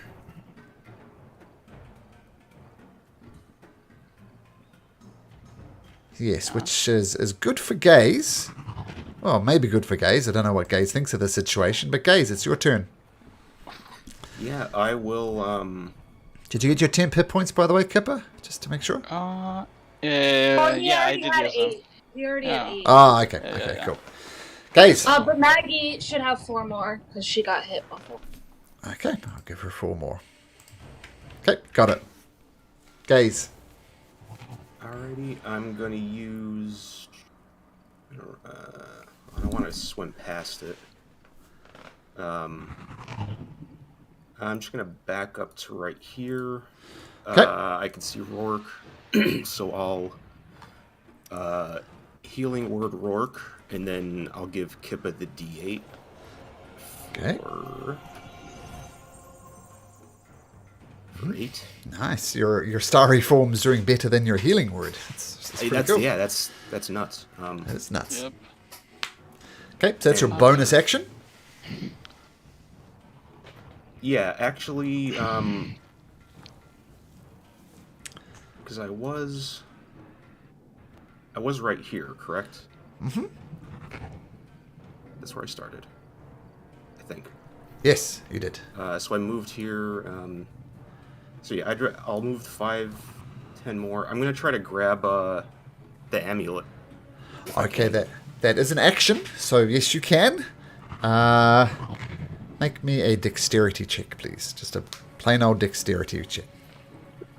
You try and grab at the shark, you don't get hold of it. It's quite a hard grab, but you miss. Okay, it was a gamble. Dermot.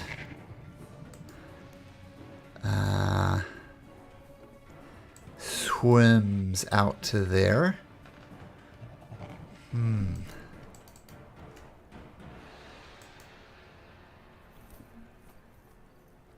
And he's going to walk up to Maggie, place a gentle hand on Maggie, cast Cure Wounds on Maggie, and Maggie gets 4 hit points back.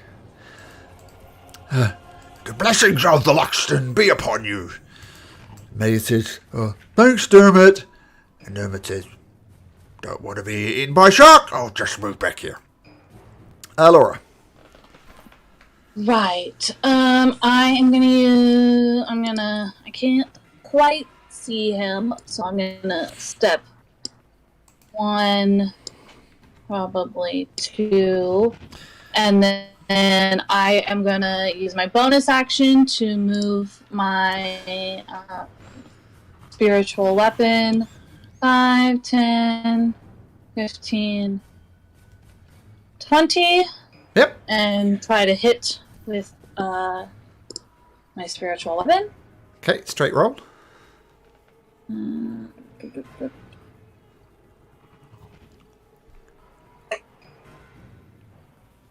Oh, that hits. Nice. Awesome.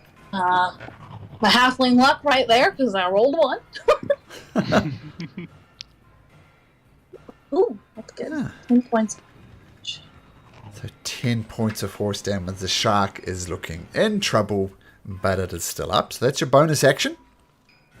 And then for my action, I'm once again going to try Toll of the Dead on the shark. Okay, wisdom saving throw. It fails its wisdom saving throw, so roll your d12. Oh, 11. Oh, hell yeah. Product damage. Oh, that is a lot of damage. Don't like sharks. Wow, that's 21 damage that turn, Laura. Nice. The shark's looking, as you can see, pretty bad, but it's still up. Rourke, what do you do? And then I'm going to roll my temp hit points. Sure. 8. Nice. Rourke. Rourke's gonna swim right up to him here. Still recklessly raging. To go ahead and attack it, and while he's swinging, he yells out, "Nevermore!" Oh yeah. Okay, so you come out with this huge glaive. The shark, miscalculating where everybody is, comes out, and you carve through this shark. The shark shakes around. It's flashing around wildly. Its fins are falling off. It's going round in circles. It's crashing. And it comes down to this far wall. And remember that glow you were seeing? It smashes through this far end of the wall. And you see... let me get my notes here.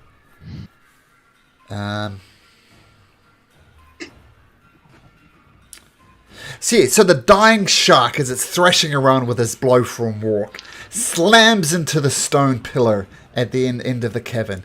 The pillar cracks under the force, teeters, then crashes down against the south wall. The wall fractures and collapses, revealing a passage awash with golden light. Irvin says, shit, did you see that? And Iojabi says, I did see it. Quick, this is the prize. Forget about that. Actually, Rourke, as you grab it, you flee the shark, the thing comes off, and you grab hold of the golden amulet. You have the amulet, which was the point of this competition. So you have the amulet, so that's good. But then Iojabi says, what the hell is in there? And she swings through into the cavern. I'm going to say the only person who could get in there in time with Iojabe is going to be Gaze. Okay, so we're actually going to drop out of initiative order as we have Gaze. No. Yep. Can I just do a couple more rolls to see if I can get that up to 9 temp hit Sure. points for everybody? Sure, do it. Is it last? I'll also drop the moonbeam if the shark is dead. Okay. That's number 4. Number 5. See it. That's number 7. There you There go. we go. 9 Nice. tip hit points, everybody. And that'll last until we rest. Okay, so so those spells cast, that's fine. So the shark smashes against it, Iojabi goes through, the rest of her companions look around, Gaze, you've got a little bit of jump on everybody else, and you rush forward into this cabin with Iojabi. And what you see the watery environment gives way to a cavern dotted with trees and pools of water. The walls are covered in vines of green ivy interspersed with colourful flowers. Part of the cavern is open to the sky. In the middle of the cavern is a sphere of pale light surrounding a crystal pendant, a crystal pedestal upon which rests a golden pendant attached to a fine golden chain.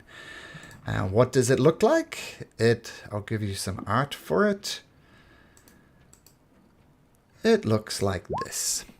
And yes, it is very different. This is not the jewel you were looking for. And you see Iojabi gets there just a fraction ahead of you. And she's about to grab the amulet. She's and she's pausing. Gaze, you have an opportunity to grab the amulet. What do you do? I will grab the amulet. Okay, instantly, everything goes dark.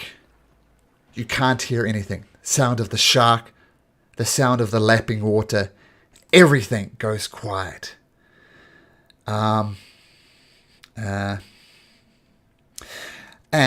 the light around, everybody is seeing this, even if you're not technically in the cavern.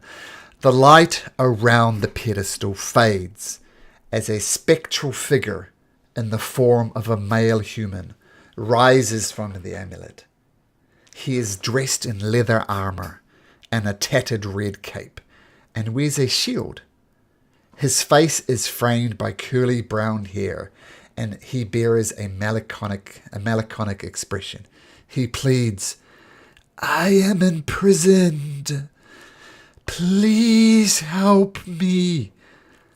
Suddenly, the ground vanishes beneath your feet, and you fall, tumbling through a vortex of golden light. You fall deeper, deeper, deeper, then suddenly stop. The golden light subsides, and you find yourself suspended in a pitch black expanse.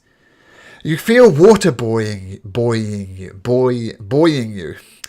A vermilion light appears in the distance, illuminating the melancholy warrior, who is shackled to the ground by disgusting strands of a fleshy crimson substance. He raises his gaze to the heavens and sobbing chokes out, Moonweaver! I beg of you! Guide those with power to save me to the site where I first prayed to you. He looks around, his eyes settle on each one of you. His eyes lax on Rourke, then to Allura, then to Kipper, then to Gaze, and you see each other into this vision. And he says, Oh, gods! There you are! My name is Alexian. I am lost in darkness. Long ago, I prayed to the Change-bringer in the heart of a temple of evil. I beg of you, take my jewel and... Before he finishes his sentence, you feel consciousness leaving you as the pressure of water was like it's crushing the life out of you. Alexian voice is the last thing you hear before you pass out. Save me! Please! And you all black out. I'll give you a moment to read that. Then we'll carry on in just a second.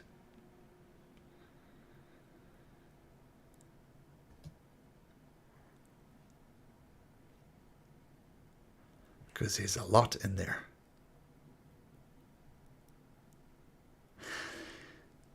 You all, in various pieces of the cavern, consciousness left you, and then you come back. You know it's not been an hour, otherwise you'd be drowning. Beyond that, you don't know. You look around and you see Ayo and Irvin and so on all coming to consciousness as well. They look around, they're confused. And Ayo looks... Firstly, Ayo looks at Gaze and says, did you see that as well? Did you see the vision? I did. I have no idea what... I don't know what any of that meant. I don't know who that guy was. Did you... I'm guessing you saw it too. Yes, the human with the curly hair and the came from the Amulet. I think I saw what you saw, but I think it's best if I take that. Can I have that, please? No, I think I'm gonna hold on to it just in As just so we know what we're dealing vision with. finishes, I'm immediately gonna head over to Gaze. Okay, so I will just, don't worry about exactly where you are on the map. We'll kind of move to more of a theatre of the mind situation. But you swing over and you see Ayo Jabi asking for the amulet and Gaze saying, "Nah." I mean, you did have an opportunity to grab it. Gaze, do you mind if I take a look at it? They did mention... They did mention the moon. Yeah, that I was thinking that seemed to be a little bit more up your alley, if you know anything about that. I would like to look at it and see if I can see any religious markings or notations, or if I know anything or have heard anything about what this object looks like. Make a history check first, Alora. You could do it at advantage, since you are a follower of the Moonweaver. No idea. Never heard of it. Well, you know what? Maybe you should hold on to it. Moonweaver and all. If you're sure, and I'll just put it on and tuck it in so you can't see it. Tuck it in under my armor. Okay. I think we should probably head out. Yeah, we can't breathe underwater. I'm fine to have a conversation after this. We can get around. Yeah, I just worry about it. I'm not looking to drown today. I don't think any of us want that. Yeah, no. Okay. And I'm sure all your friends also can't all breathe underwater, I'm assuming. Plus, I think a lot of us got pretty injured, and we could all use a bit of a respite up above. Okay, so you all dash out of the cavern back the way you came? Yeah, especially since I don't know how much time we have left on our... Yeah, that's my worry. I don't want to run out of breath. Okay, so you all swim out, unsure about how long you've actually been out for. It's tricky. And you come back out into the carnival. People are waiting for you there. And everybody cheers as Rourke, you're coming out, you're holding the amulet. And you come out with this. Actually, there's one thing I should show you.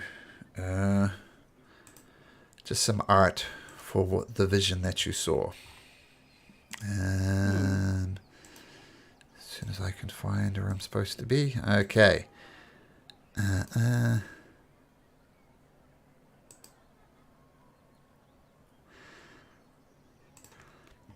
This is more or less what you saw.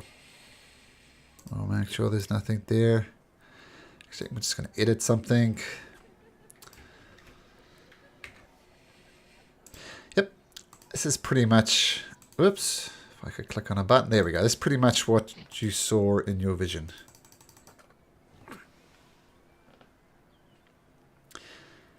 So pretend that's Gaze picking up the amulet. And then that's the vision. That's the curly head warrior. So that was the guy that was like held down by fleshy Alexian. stuff. Yeah. Yeah, that's Alexian, yep. Okay, so I like that piece of art, so there we go.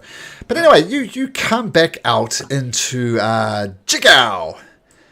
And Ayujabi kind of gets the jump on you because she's so fast in the water. And she comes out and people say, "Show us the amulet!" And she kind of says nothing, kind of slinks off into the corner. And one by one, Irvin, Maggie, they all come out. And then you hear the chant even before you get out as you swim out. You get out fine. And I guess just out of character, I guess you're out for 1 minute. So you had plenty of time to get out. So that's not a problem. But it was just a minute. But you come rushing out. And even before you get out, you start hearing the chant. I've forgotten your name already. Nevermore! Nevermore! Nevermore! And Rourke, you come out. Are you holding up the competition prize? Yes, I am. So you hold it up, and then the guy goes, "Roar! Woo! Woo! Woo!" And Ushru, the goblin, he comes up to you and says, Fantastic! I'd just like to declare the official winner of the competition, the Nerermore! And I start chatting, "Nerermore! Roar! Roar!" And you see Jabe's warriors move away. There is a prize. He says, well, congratulations, Rourke. A village your name was. If you kindly give me back the pendant, and I'll kindly reward you with 100 gold pieces. Each? Well, not total, I'm afraid. Just 100 gold pieces. We don't want to bankrupt the festival. 100 gold pieces. All right, so that's 20 each. I know Mist didn't help in the last bit, but that's only because he wasn't feeling too hot. Yeah, it's cool. Mm-hmm. Do we think that this pendant might be worth more? Oh, I am not showing that yet. I don't know what it is. I don't want to go around flashing it yet. I mean, Yeah, well, that's me. That's me. If you say something, we'll have to deal with it. But we can speak to I think we can speak to them in private about it. They yeah, might I know just don't want to since do it was that down out. there. I don't But want to. yeah, I wouldn't whip that out in front of like the entire crowd. Yep. But yeah, I would. I don't see a problem with giving them the one from the competition.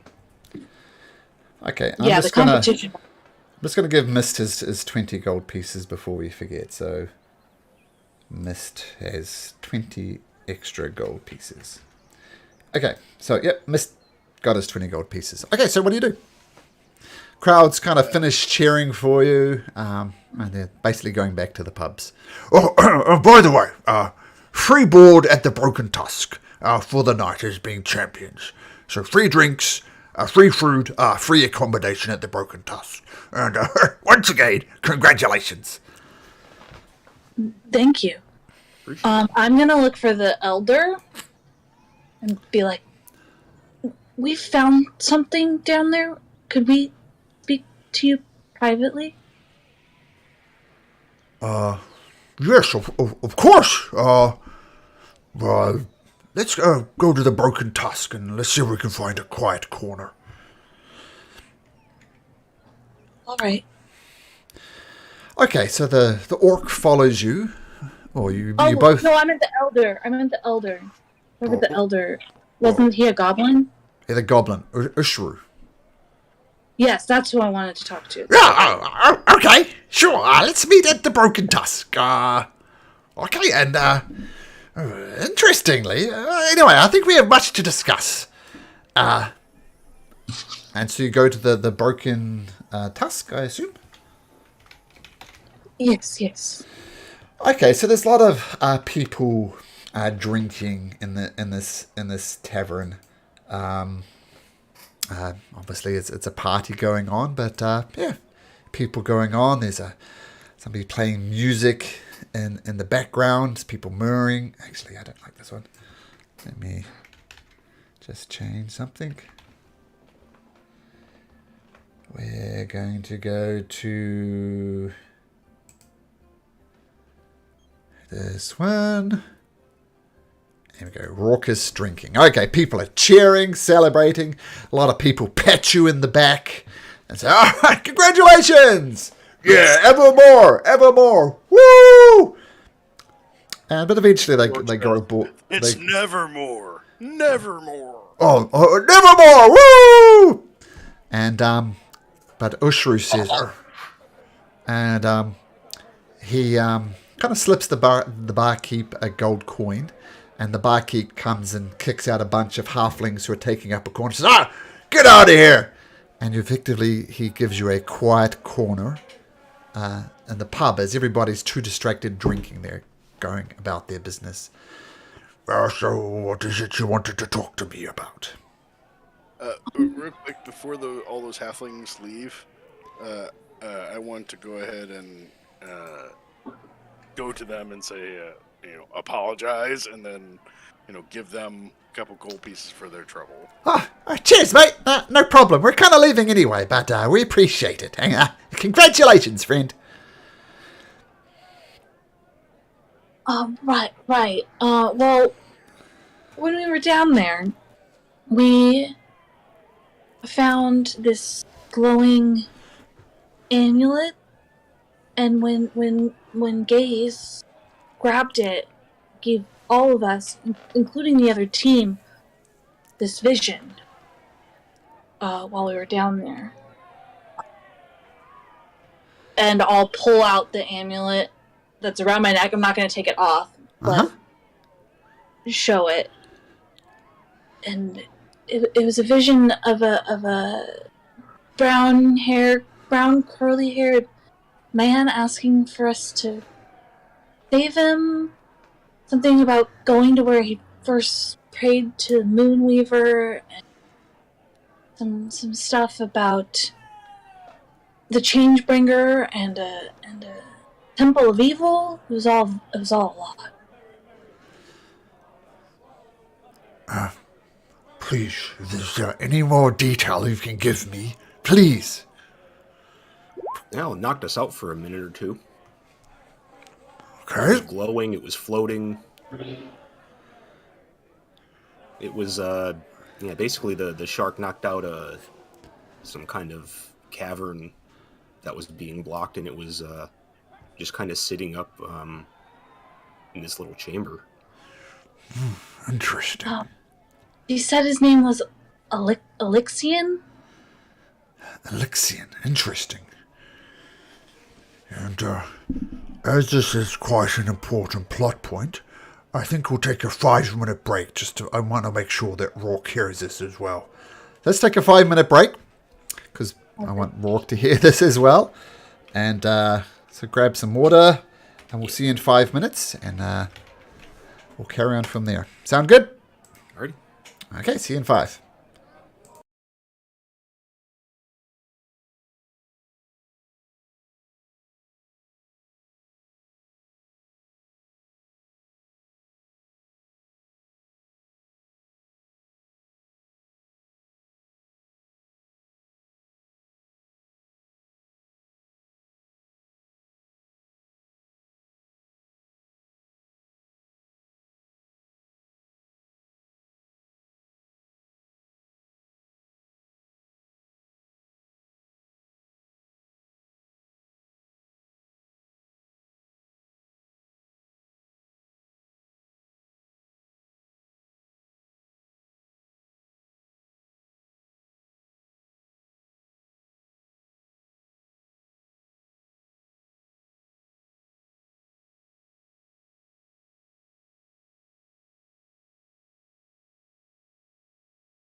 Okay, so everybody's here. So, as I said, I don't know if you clicked to it, Rourke, but since this is a critical kind of plot point, I decided just to wait for you to get back. So that's why we took the break. Okay, so so you relay the vision to the best of your ability, and Ushru kind of looks around and makes sure no one's listening. And he does a quick scan, and he looks back and he says, Well, I think our fate has brought us together. Because I too had a vision. Last night. And I too saw a golden amulet, much like the one you showed me, Laura. And the amulet, it rose to the surface of a pool of blood. And countless hands lunged outward towards it, trying to grasp it. In turn, all of these hands fell back into the pool until only one remained. The one who hand claimed the amulet was a handsome man with curly hair and a somber expression. And he turned to me and said, Well, no, I have feathers. Oh, with feathers! You see what I did there. And the figure of the curly-haired man, he turned to me and said, They must find me, the ones from the grotto.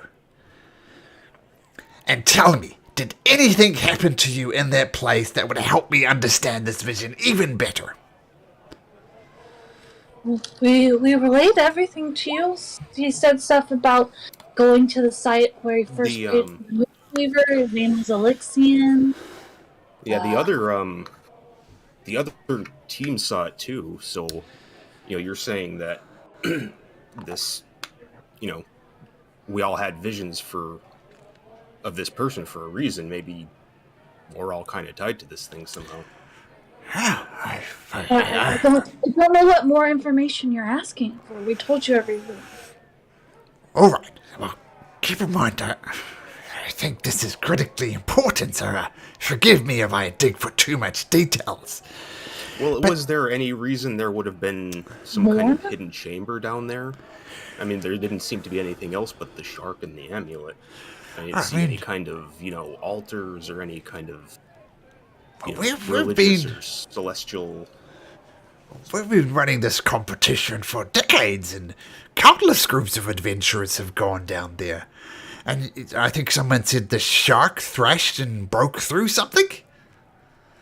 Well, it was, the path seemed to be broken. There was a kind of a crack in the wall, and there was light coming through it, but it didn't look big enough to squeeze through, maybe a couple of inches or so. But, unfortunately we had to kill the shark. I have a thing against sharks right now, I hope you can understand, but... Unfortunately, I'm so glad he's dead. I'll stop rambling. Wow, well, the shark, well, that's unfortunate. He could, of course, tried to grab the amulet of the shark, but it's fine. This is not important right now. Now, you mentioned that he should guide those with power to save me to the site where I first prayed to you. Where is that? I have no godly idea.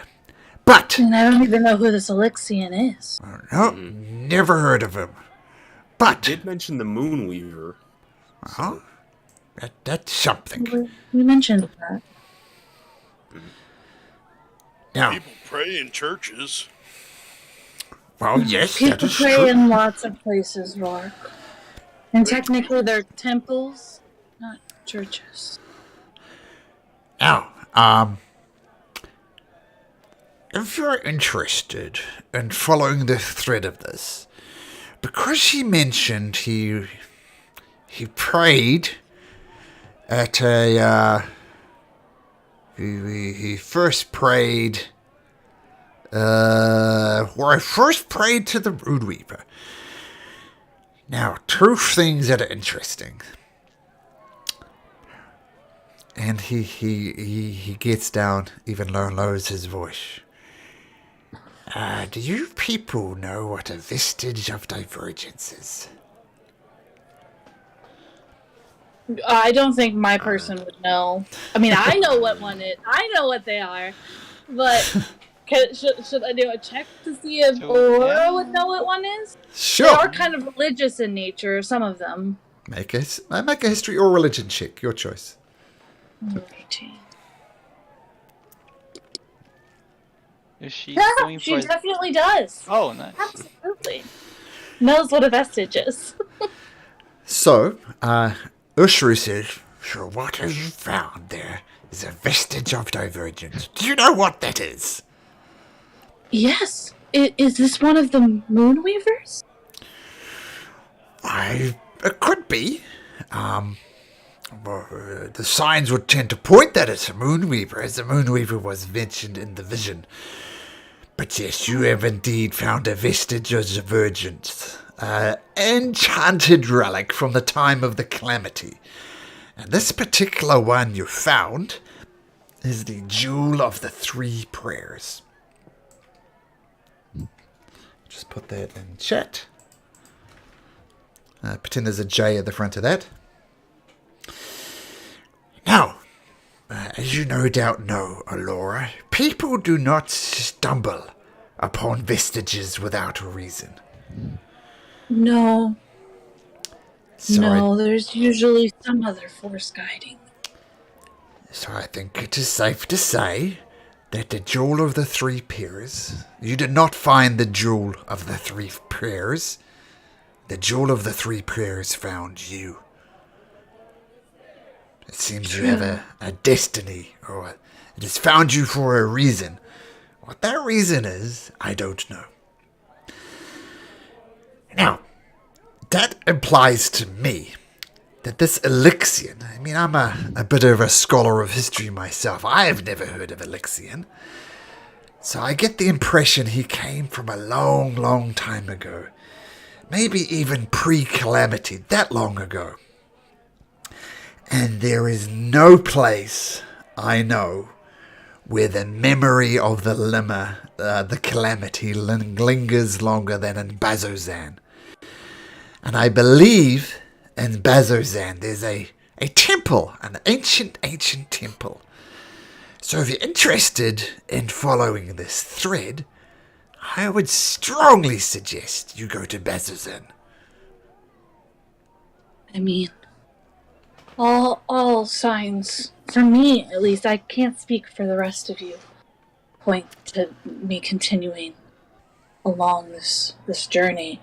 I mean, Moonweaver just keeps popping up, and it seems to me this is a path that I need to follow.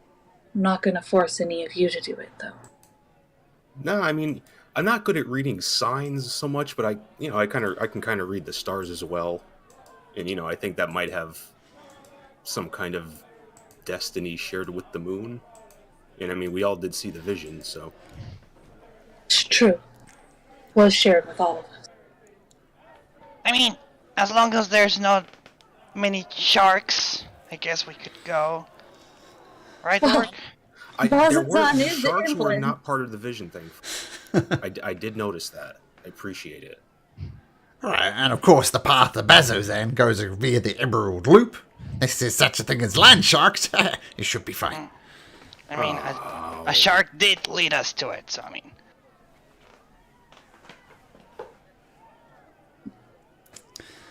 Well, if we come across any sharks, we'll just have to keep killing them. Alright. That's the best thought I've had all day.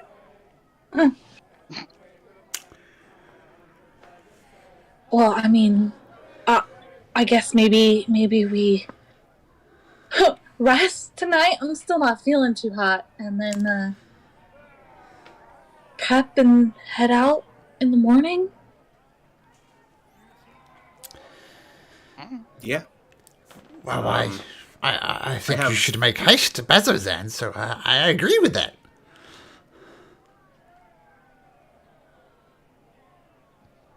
Right. Well, I'm feeling pretty rough, so I think I'm gonna partake in those free accommodations mentioned and head upstairs. Okay, the We'll say the innkeeper didn't mention to you there are 4 rooms available free of charge. Each of them has 2 beds in it. So I don't know if you want to share, sleep in the same room for safety, whatever you would like to do. Yeah, pairing up would probably be. Or if we want to all just bunk down in the same room, I'm perfectly fine on a bedroll. It doesn't really matter to me, and I'm just gonna walk upstairs and go into the first room that they point to, because I am dead tired. Okay. Keepa will just go and take a room as well, probably with Rourke. Yep. Okay, so Kipper and Rourke in a room. Yep. And Laura and Gaze. Is that fine, Gaze? That's fine with me. And we'll just say before I head to bed, I would like to do a thing really quick. Sure, you can do a thing. D&D's all about doing things.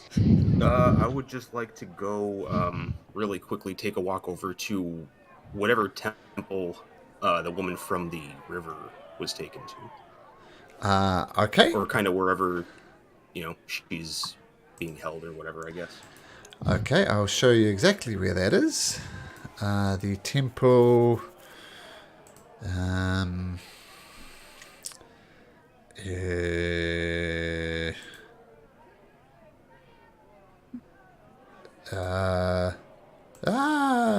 sorry.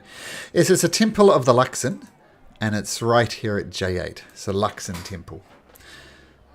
Yep, and that's her. You don't see her body. Any grieving is gone. What would you like to do? Yeah, I would just like to see whoever is, maintaining the building. Basically, I just want to give them the money that my share of the prize money, and just tell them to, give her a nice service. Okay, so you meet the temple, and it's maintained by a drow, a male drow called Belena Zerled. It says, this is for the lady who died in the Ifalon River? Yeah, she was part of the competition, so felt like this would be better served here. Did you see what happened? Yeah, I was pretty close. It wasn't pretty. Well, blessings of the Luxon be upon you, my friend, and we will add this to the service. Or would you like me to pass this on to the family? If the family could benefit from it, then by all means give it to them. I'll tell you what I'll do. I'll give it to the family and say they can use it for the service, or indeed whatever they like. Is that okay with you? Perfectly fine. Okay. And you give it, and takes it, accepts it. Yeah, I'll come back and turn in. Head back to it. I was going to say, when Alora, she lays down on the bed, and as she goes to sleep, she is going to be holding that amulet, that vestige, very tightly in her hand, and kind of reach out, not like in a specific trance, but reach out and ask the Moonweaver if this is why she was chosen by her. The Moonweaver does, as you're sleeping, she does reach out to you, and she says this is part of the in various visions you see yourself, and you see the Moonweaver kind of gently coming down and sitting before you, glowing brightly. And in this vision she says, "Yes, child, you're chosen for a reason.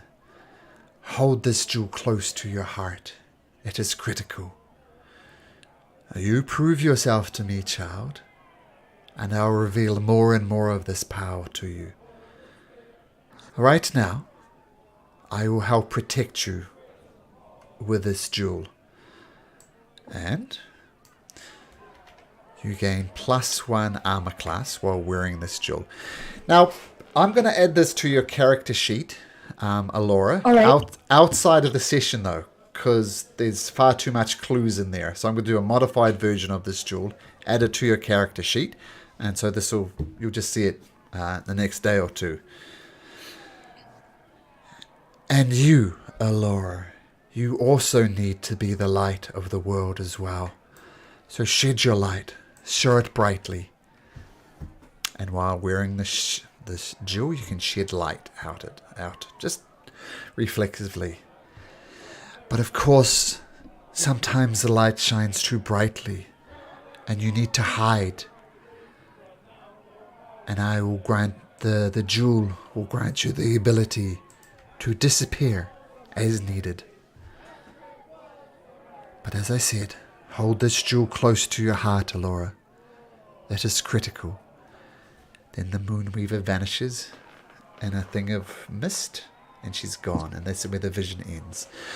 So mechanically, you are attuned to the Jewel of the Three Prayers. As I said, I'll add it to your D&D Beyond character sheet out of session. But functionally, that's what it's going to do. Okay? Alrighty. Okay. So, you all settle down for the night. Alora and Gaze together. Let me just check something.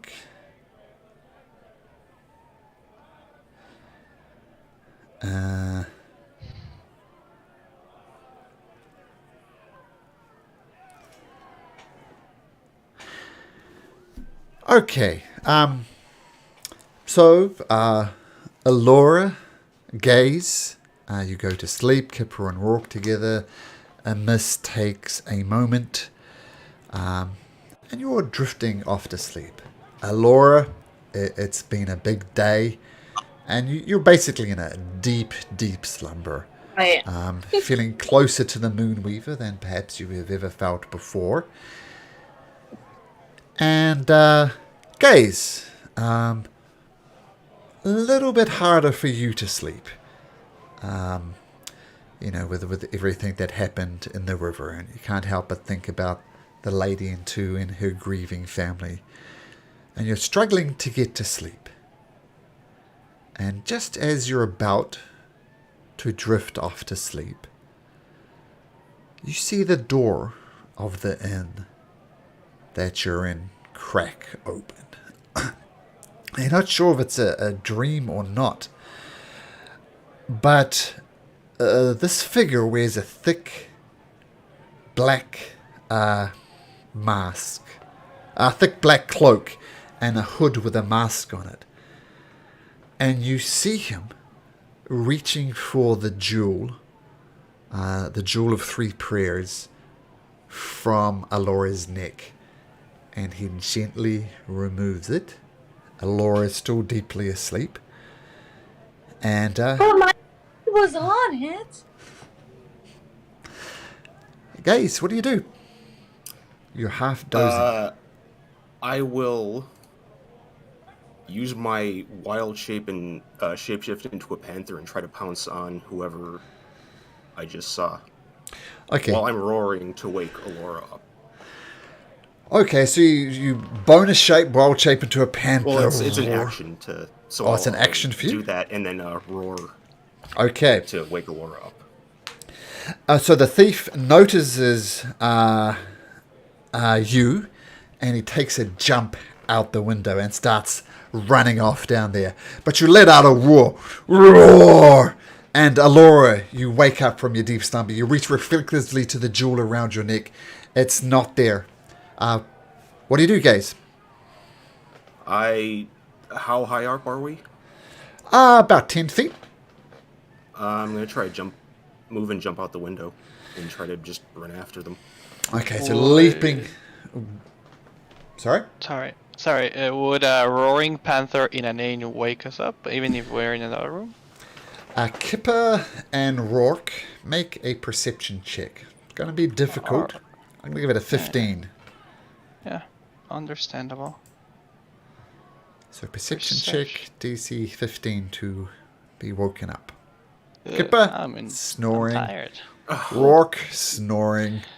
Good night, boys. So this is just going to be a Gaze and a Laura. Or Laura, as I said, you wake up, you go through, and you see the panther that you know is Gaze, and he jumps out the window. Do you jump out after him? Well, first I look out the window, and if I see the figure running away, I'm gonna try and cast Entangle on him, wherever he's at. That was honestly my second choice, but I got to try to get after this guy at least. Okay. Make me a perception check.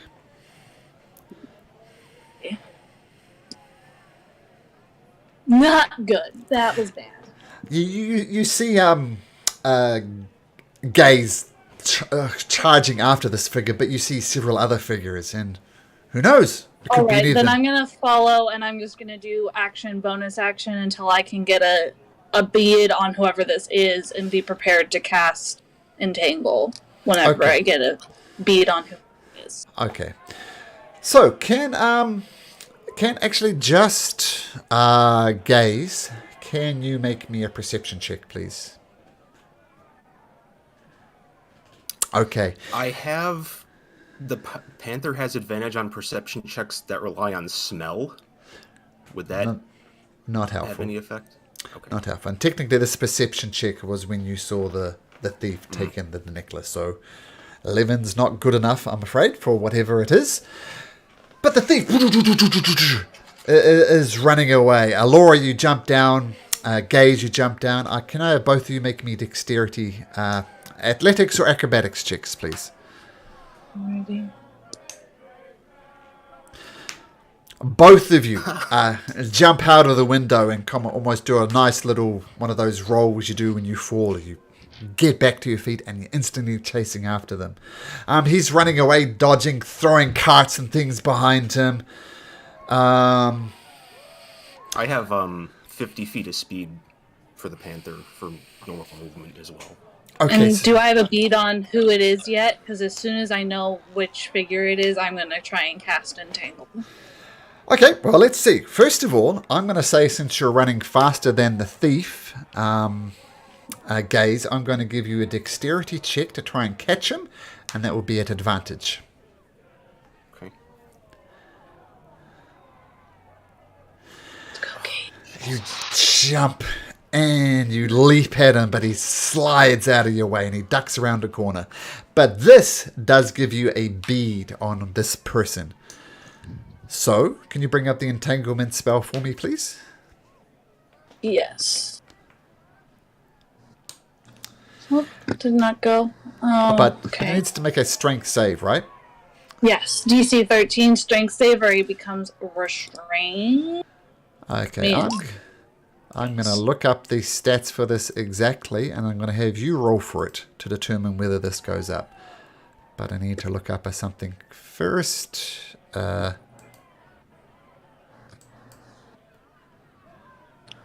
Okay.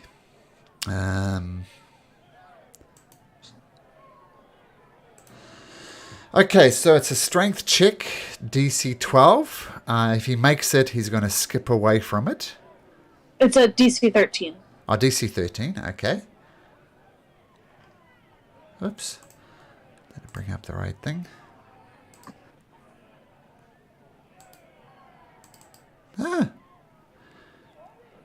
Actually, I'll do it this way. So Roll20 is being a bit screwy for me. Just give me a second. No worries.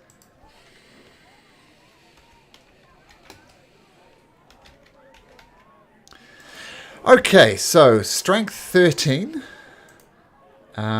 For his strength, he has a -1. So in other words, he needs to roll a 14 or better on a d20 or be entangled. So Alora, as this box of doom roll a d20 and we'll see if he makes it. You want to roll low. Natural 20. Ah, for the first time in the history of the universe, a natural 20 gets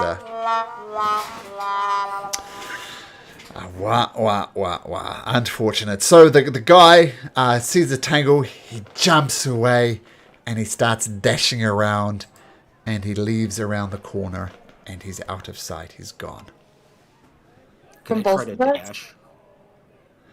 You run around the corner, you try and spot him. Can't see him. Yeah. It's gone. That's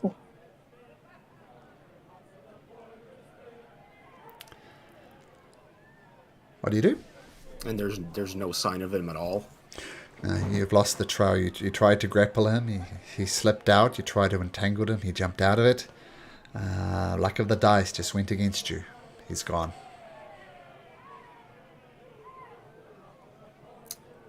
Alrighty. Shit. I'm gonna try and catch up and get around the corner, and then if there's anybody in the street, ask them if they saw a cloaked figure running in a direction or going somewhere. A drunken horse says, "Oh, you're Ashram, he went to the west."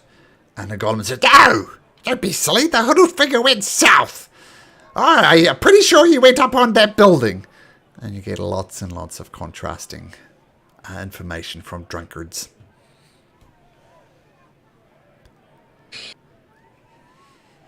I don't like this.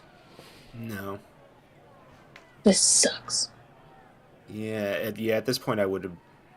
I would have come out of panther shape.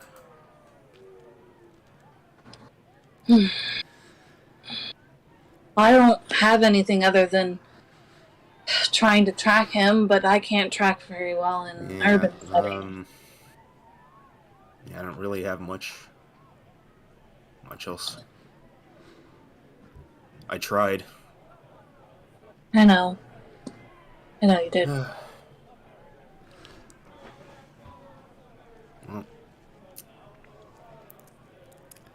Well, I'm we should gonna probably make let the Yeah. elder know, or let a What? town guard know.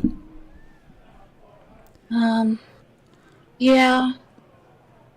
If you want to do that, I'm gonna go, and I'm gonna walk back to my room, just kind of roll over and cry to myself, because yeah, this is absolutely everything I did not want to happen. Yeah, just go on and head back. I'll try to do what I can. Okay.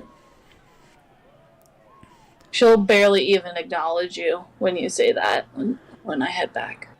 She's, I got it. yeah.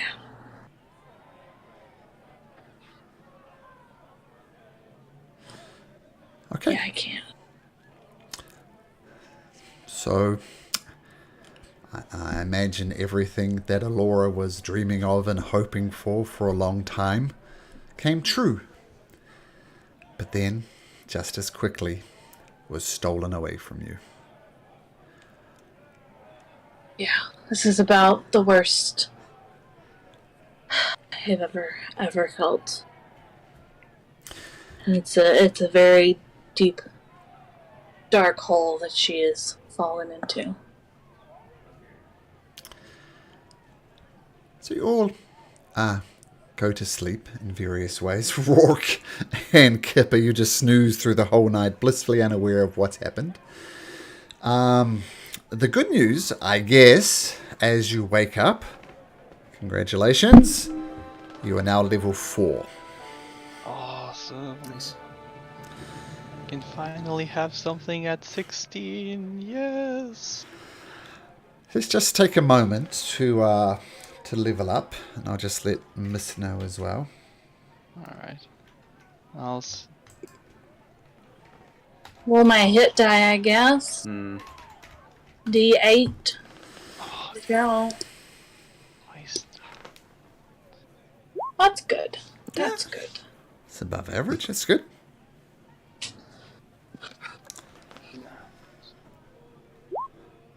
Also good.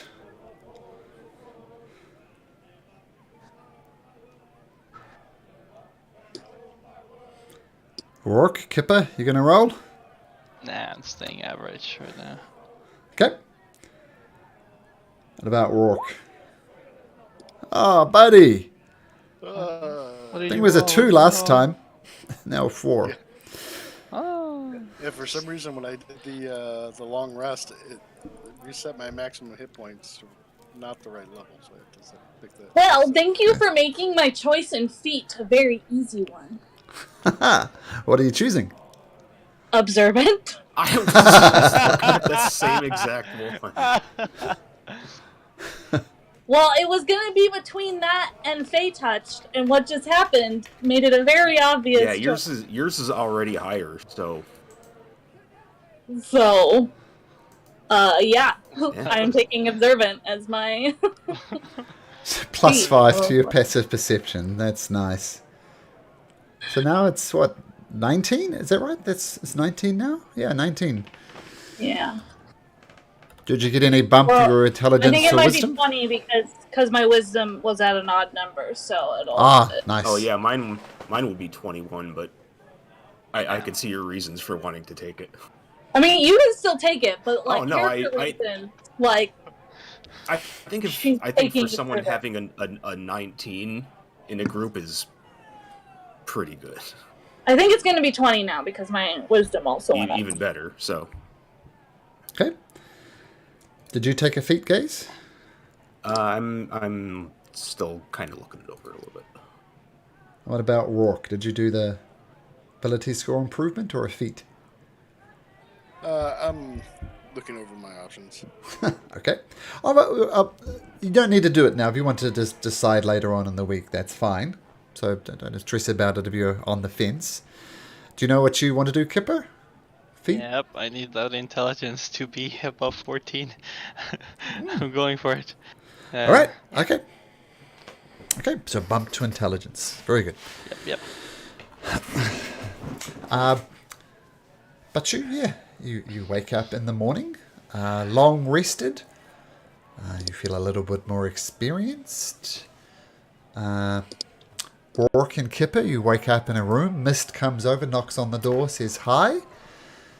What are Alora and or Gaze doing? I'd be getting up and heading out to immediately find the rest of the group and let them know. So what do you say? So yeah, we were in there sleeping last night. Someone snuck into the room, stole the amulet, and bailed. Me and Laura tried to multiple times to try to, pin him down or something, but he slipped away.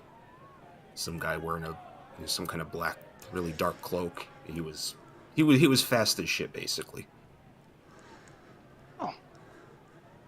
Well, that's rough. I mean, I only had a nightmare about the panther.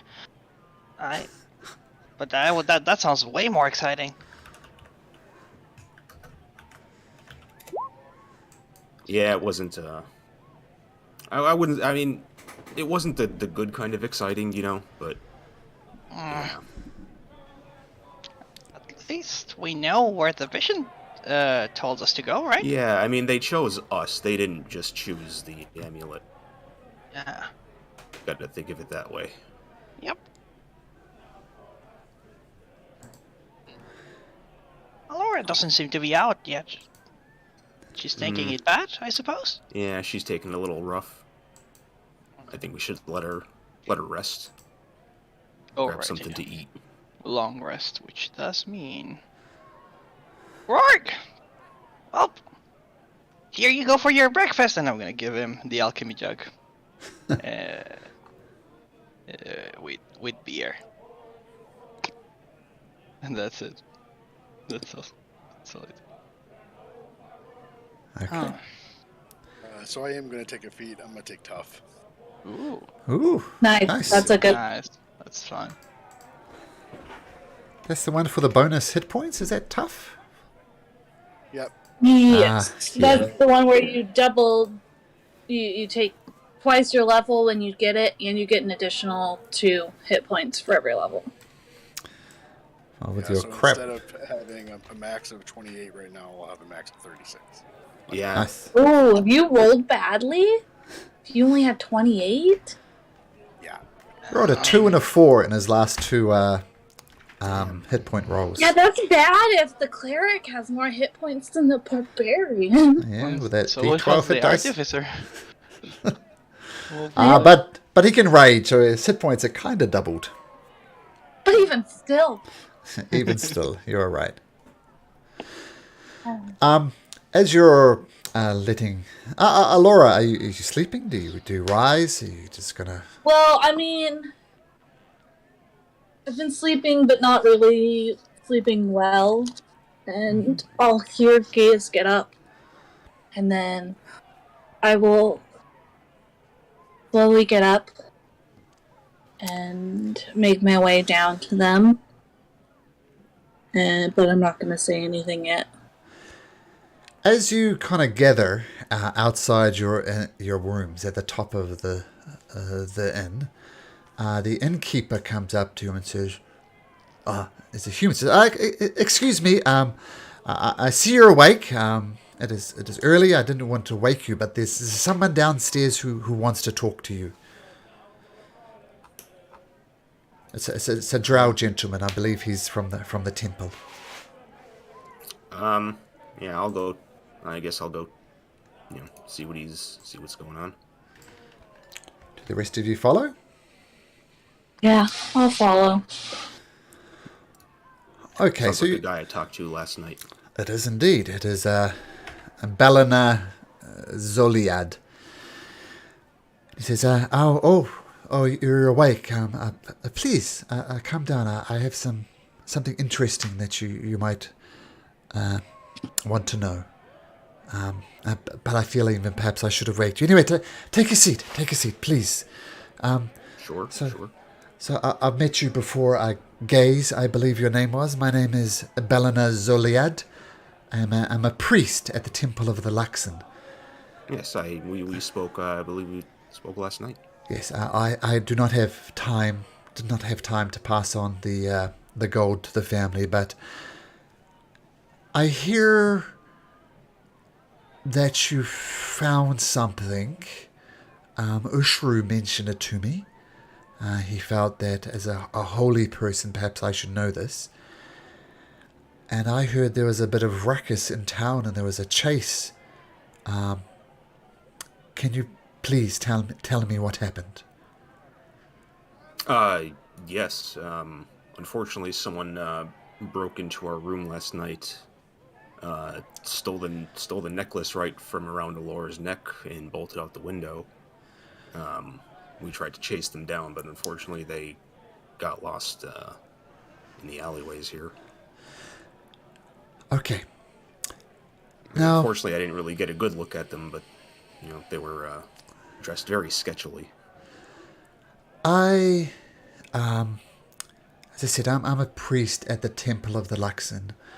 A lot of people come and tell me things. Some, shall we say, the underbelly of the city. Some of them, they ask me questions like, is it okay to steal a loaf of bread if it means feeding my family? So I have a relationship, shall we say, with the underbelly of the city. And one gentleman, who I do not want to name, he said he was approached by some people who were interested in selling an amulet. And nobody bought it.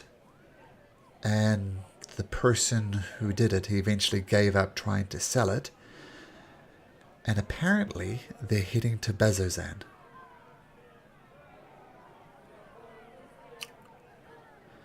Okay. And the So person they- who was selling it, I do not know his name, but he was a human, had a massive tangled brown hair, and it looked like he was trying really hard to grow a beard. He was failing, but that is who was inquiring about selling this item. Didn't get the price he wanted, and apparently he's heading to Bazozan. Okay. think I might Did have you a already few leave? ideas on who that might be, but I really appreciate the information here. Did he already Just, leave? Oh, I think I'd still be talking to him here. No, I'm asking him this. Oh, yes, yeah, you're yeah. well, Did the human already leave? yes, they left very early in the morning, about 3-4 hours ago, maybe. Right. Then we should go. Did he happen to be accompanied by a group of like ruffians or hooligans? Maybe one that was about 12 foot tall. Why, I don't know, but there was definitely accompanied by a 12-foot tall ogre, I think it was. Mm-hmm. Those sons of bitches. Guys, we need to go. Yeah, I agree. Well, No. Again, I really appreciate the information. Of course. I like to think that kindness is its own rewards, and you did a kind deed, and I figured this information would be interesting to you. So, thank you for your absolutely. generosity. This I'm sure this will help immensely. Okay, well, I need to get back to the temple, but the blessings of the Luxon be upon you. And same to you. And then Belena gets up and leaves. That son of a bitch. We should go. Now. All right, yeah, I guess we'll gather up. I would have let the elder know that it was stolen as well on our way out, so they can be aware of it. Okay, so it sounds like you're just going. Is there anything else you want to do, or you're just plain old going? Alora's ready to just go. If they left, wants to catch up with them as soon as possible. Does anybody need to buy anything before we leave? No. Nope. Maybe we should get some food for the go, We can make good berries. I have good berry if we need it. And I can prepare it if we need it. Okay. Okay, so rushing out of Jigao. How are you going to get the Jigao? The most obvious way is via the Emerald Loop. So you'd go like... Oh, that's a terrible colour to do it. So I mean the Emerald Loop goes like this and then cuts across to Bazalzan. Is that the path that you'll be taking? That's the path that we think they took. Then Well, yes. It's the most obvious way to get to Bazalzan and probably the safest. Then yes. Yeah. I'm putting it together that they're probably not I'm not saying they're dumb, but they're probably not the most intelligent if they just stole it and they're immediately trying to sell it. In multiple places. They're already on option B, and it's day one. Now I feel I almost know this answer to this question, but you can move at a normal pace, a fast pace, or a slow pace. Well, Laura wants to go fast. Okay. So, Agreed. it's going to take you figure on a normal pace, it'll take you 12, but you figure you could push it a little bit and maybe get there on 9 days. But you push forward, heading along the Emerald Path. And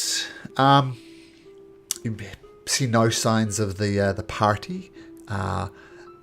Everything looks a little barren, a bit of a wasteland. You see some carrion crawling around, rats, scorpions, things like that. Nothing that are an immediately threat to your party. And you stop for the middle of the night, having pushed through at a quite hard pace. Having Alright, seen... Yep. Every day at the end of the day, I'm going to cast Locate Object Okay. and just see if it's in the vicinity. That's 1,000-foot range, right? Yes. Okay. At the end of the night, you cast Locate Object. Bing, bing, bing, bing. It's not within 1,000 feet of you. But All right. noted. Okay. So you all sit down for camp, get a bit of a campfire going. And it's quite a clear night here as you camp and think probably some not terribly nice thoughts about you know who. But Alora, you look up and you see the two moons of Exandria. There's the big moon, which is called Catha. You see Catha, and Catha's just being Catha. It's in a full moon, but that's fine. But then you see Rudius, Exandria's smaller moon, and it's kind of at a half crescent. I mean, I think it has a 6-month cycle that it zooms around, and it's at about a quarter moon at the moment. But then all of a sudden it flashes. And for some strange reason, now it's a completely full moon. And it's odd because you can almost feel the redness from Rudius drowning out the other moon. And it comes down upon you. And it suddenly becomes full. And you all feel slightly off-put. I mean, everybody knows about the moon Rudius and how it's called the moon of ill omen. People who are said to be born under the full moon are said to be blessed in some ways, and some people are cursed in some ways. And you all feel completely off as this moon shine downs upon you. And until I tell you otherwise, you all have disadvantage on ability checks and saving throws.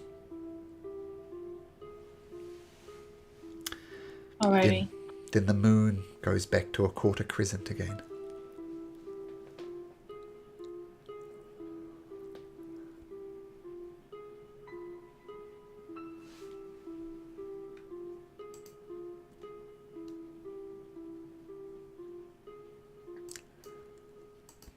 What if Rourke doesn't believe in the moon? Well, it doesn't matter whether you believe or not. You are still cursed by it, unfortunately.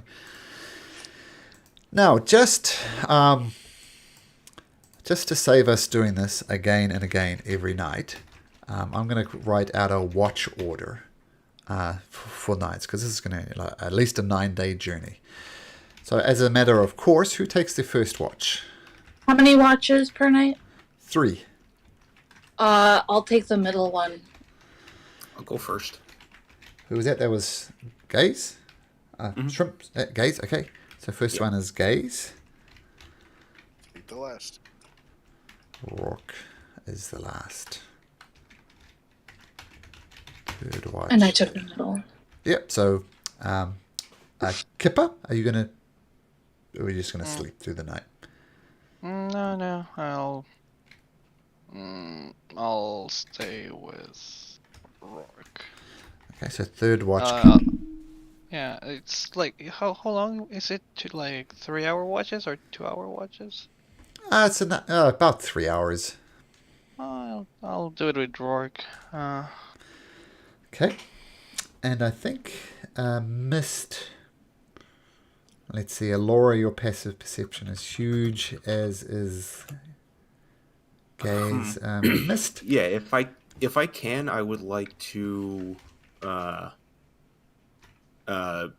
cast my Find Familiar and just have my owl on watch with me. Okay. For an hour. So we'll say Gaze and your owl have the first watch, and Alora and Mist have the second watch. Oh, also, as they are setting up for the watches, Kipa would probably cast as a ritual alarm as big an area as he can on all this. Okay, so just make a night that Kipper casts alarm every night. Yep, thank you. Okay. I'll make it audible. audible, okay, to Yeah. people other. Who knows if So. if I get knocked out, it'll be kind of awful if it's only me. Okay, so if you see in your Yeah, journal I'd like to tab, have the owl kind of up in the nearest tree, I guess, just to kind of get a lay of the land. sure. So you see under the Heroes tab, there's a watch order there, and I've just put down what we just talked about. So this will be just a standard watch every night. Okay. Okay, so we'll say that the first night goes okay. We won't have your old perception checks, but we'll pick it up here next week as you go to Bazozan, maybe get the Jewel of the Three Prayers back. And Delora, buddy, another rough one. Not doing good at all. Not in a good place. I know. Just remember, the Moonweaver chose you, not the amulet. The amulet was just the sprinkles. She already she is in a dark place. It's gonna take quite a bit to dig her out right now. Oh, I feel you. She is in a very dark If anybody place. understands, it's me. Like it's gonna take a climb to get out of where she is now. And have you ever regretted more a natural 20 than that one? No. Never, ever, ever. Like, boo, natural 20. Yeah. But this is it. It's the roll of the dice, right? You could have caught him. You could have... All things could have happened. But that's the way D&D works. Whew, well, I'm excited to see what happens next week, though. Chase is on, it seems. Bazozan calls. Destiny calls. Or has destiny been taken away from you? We shall see.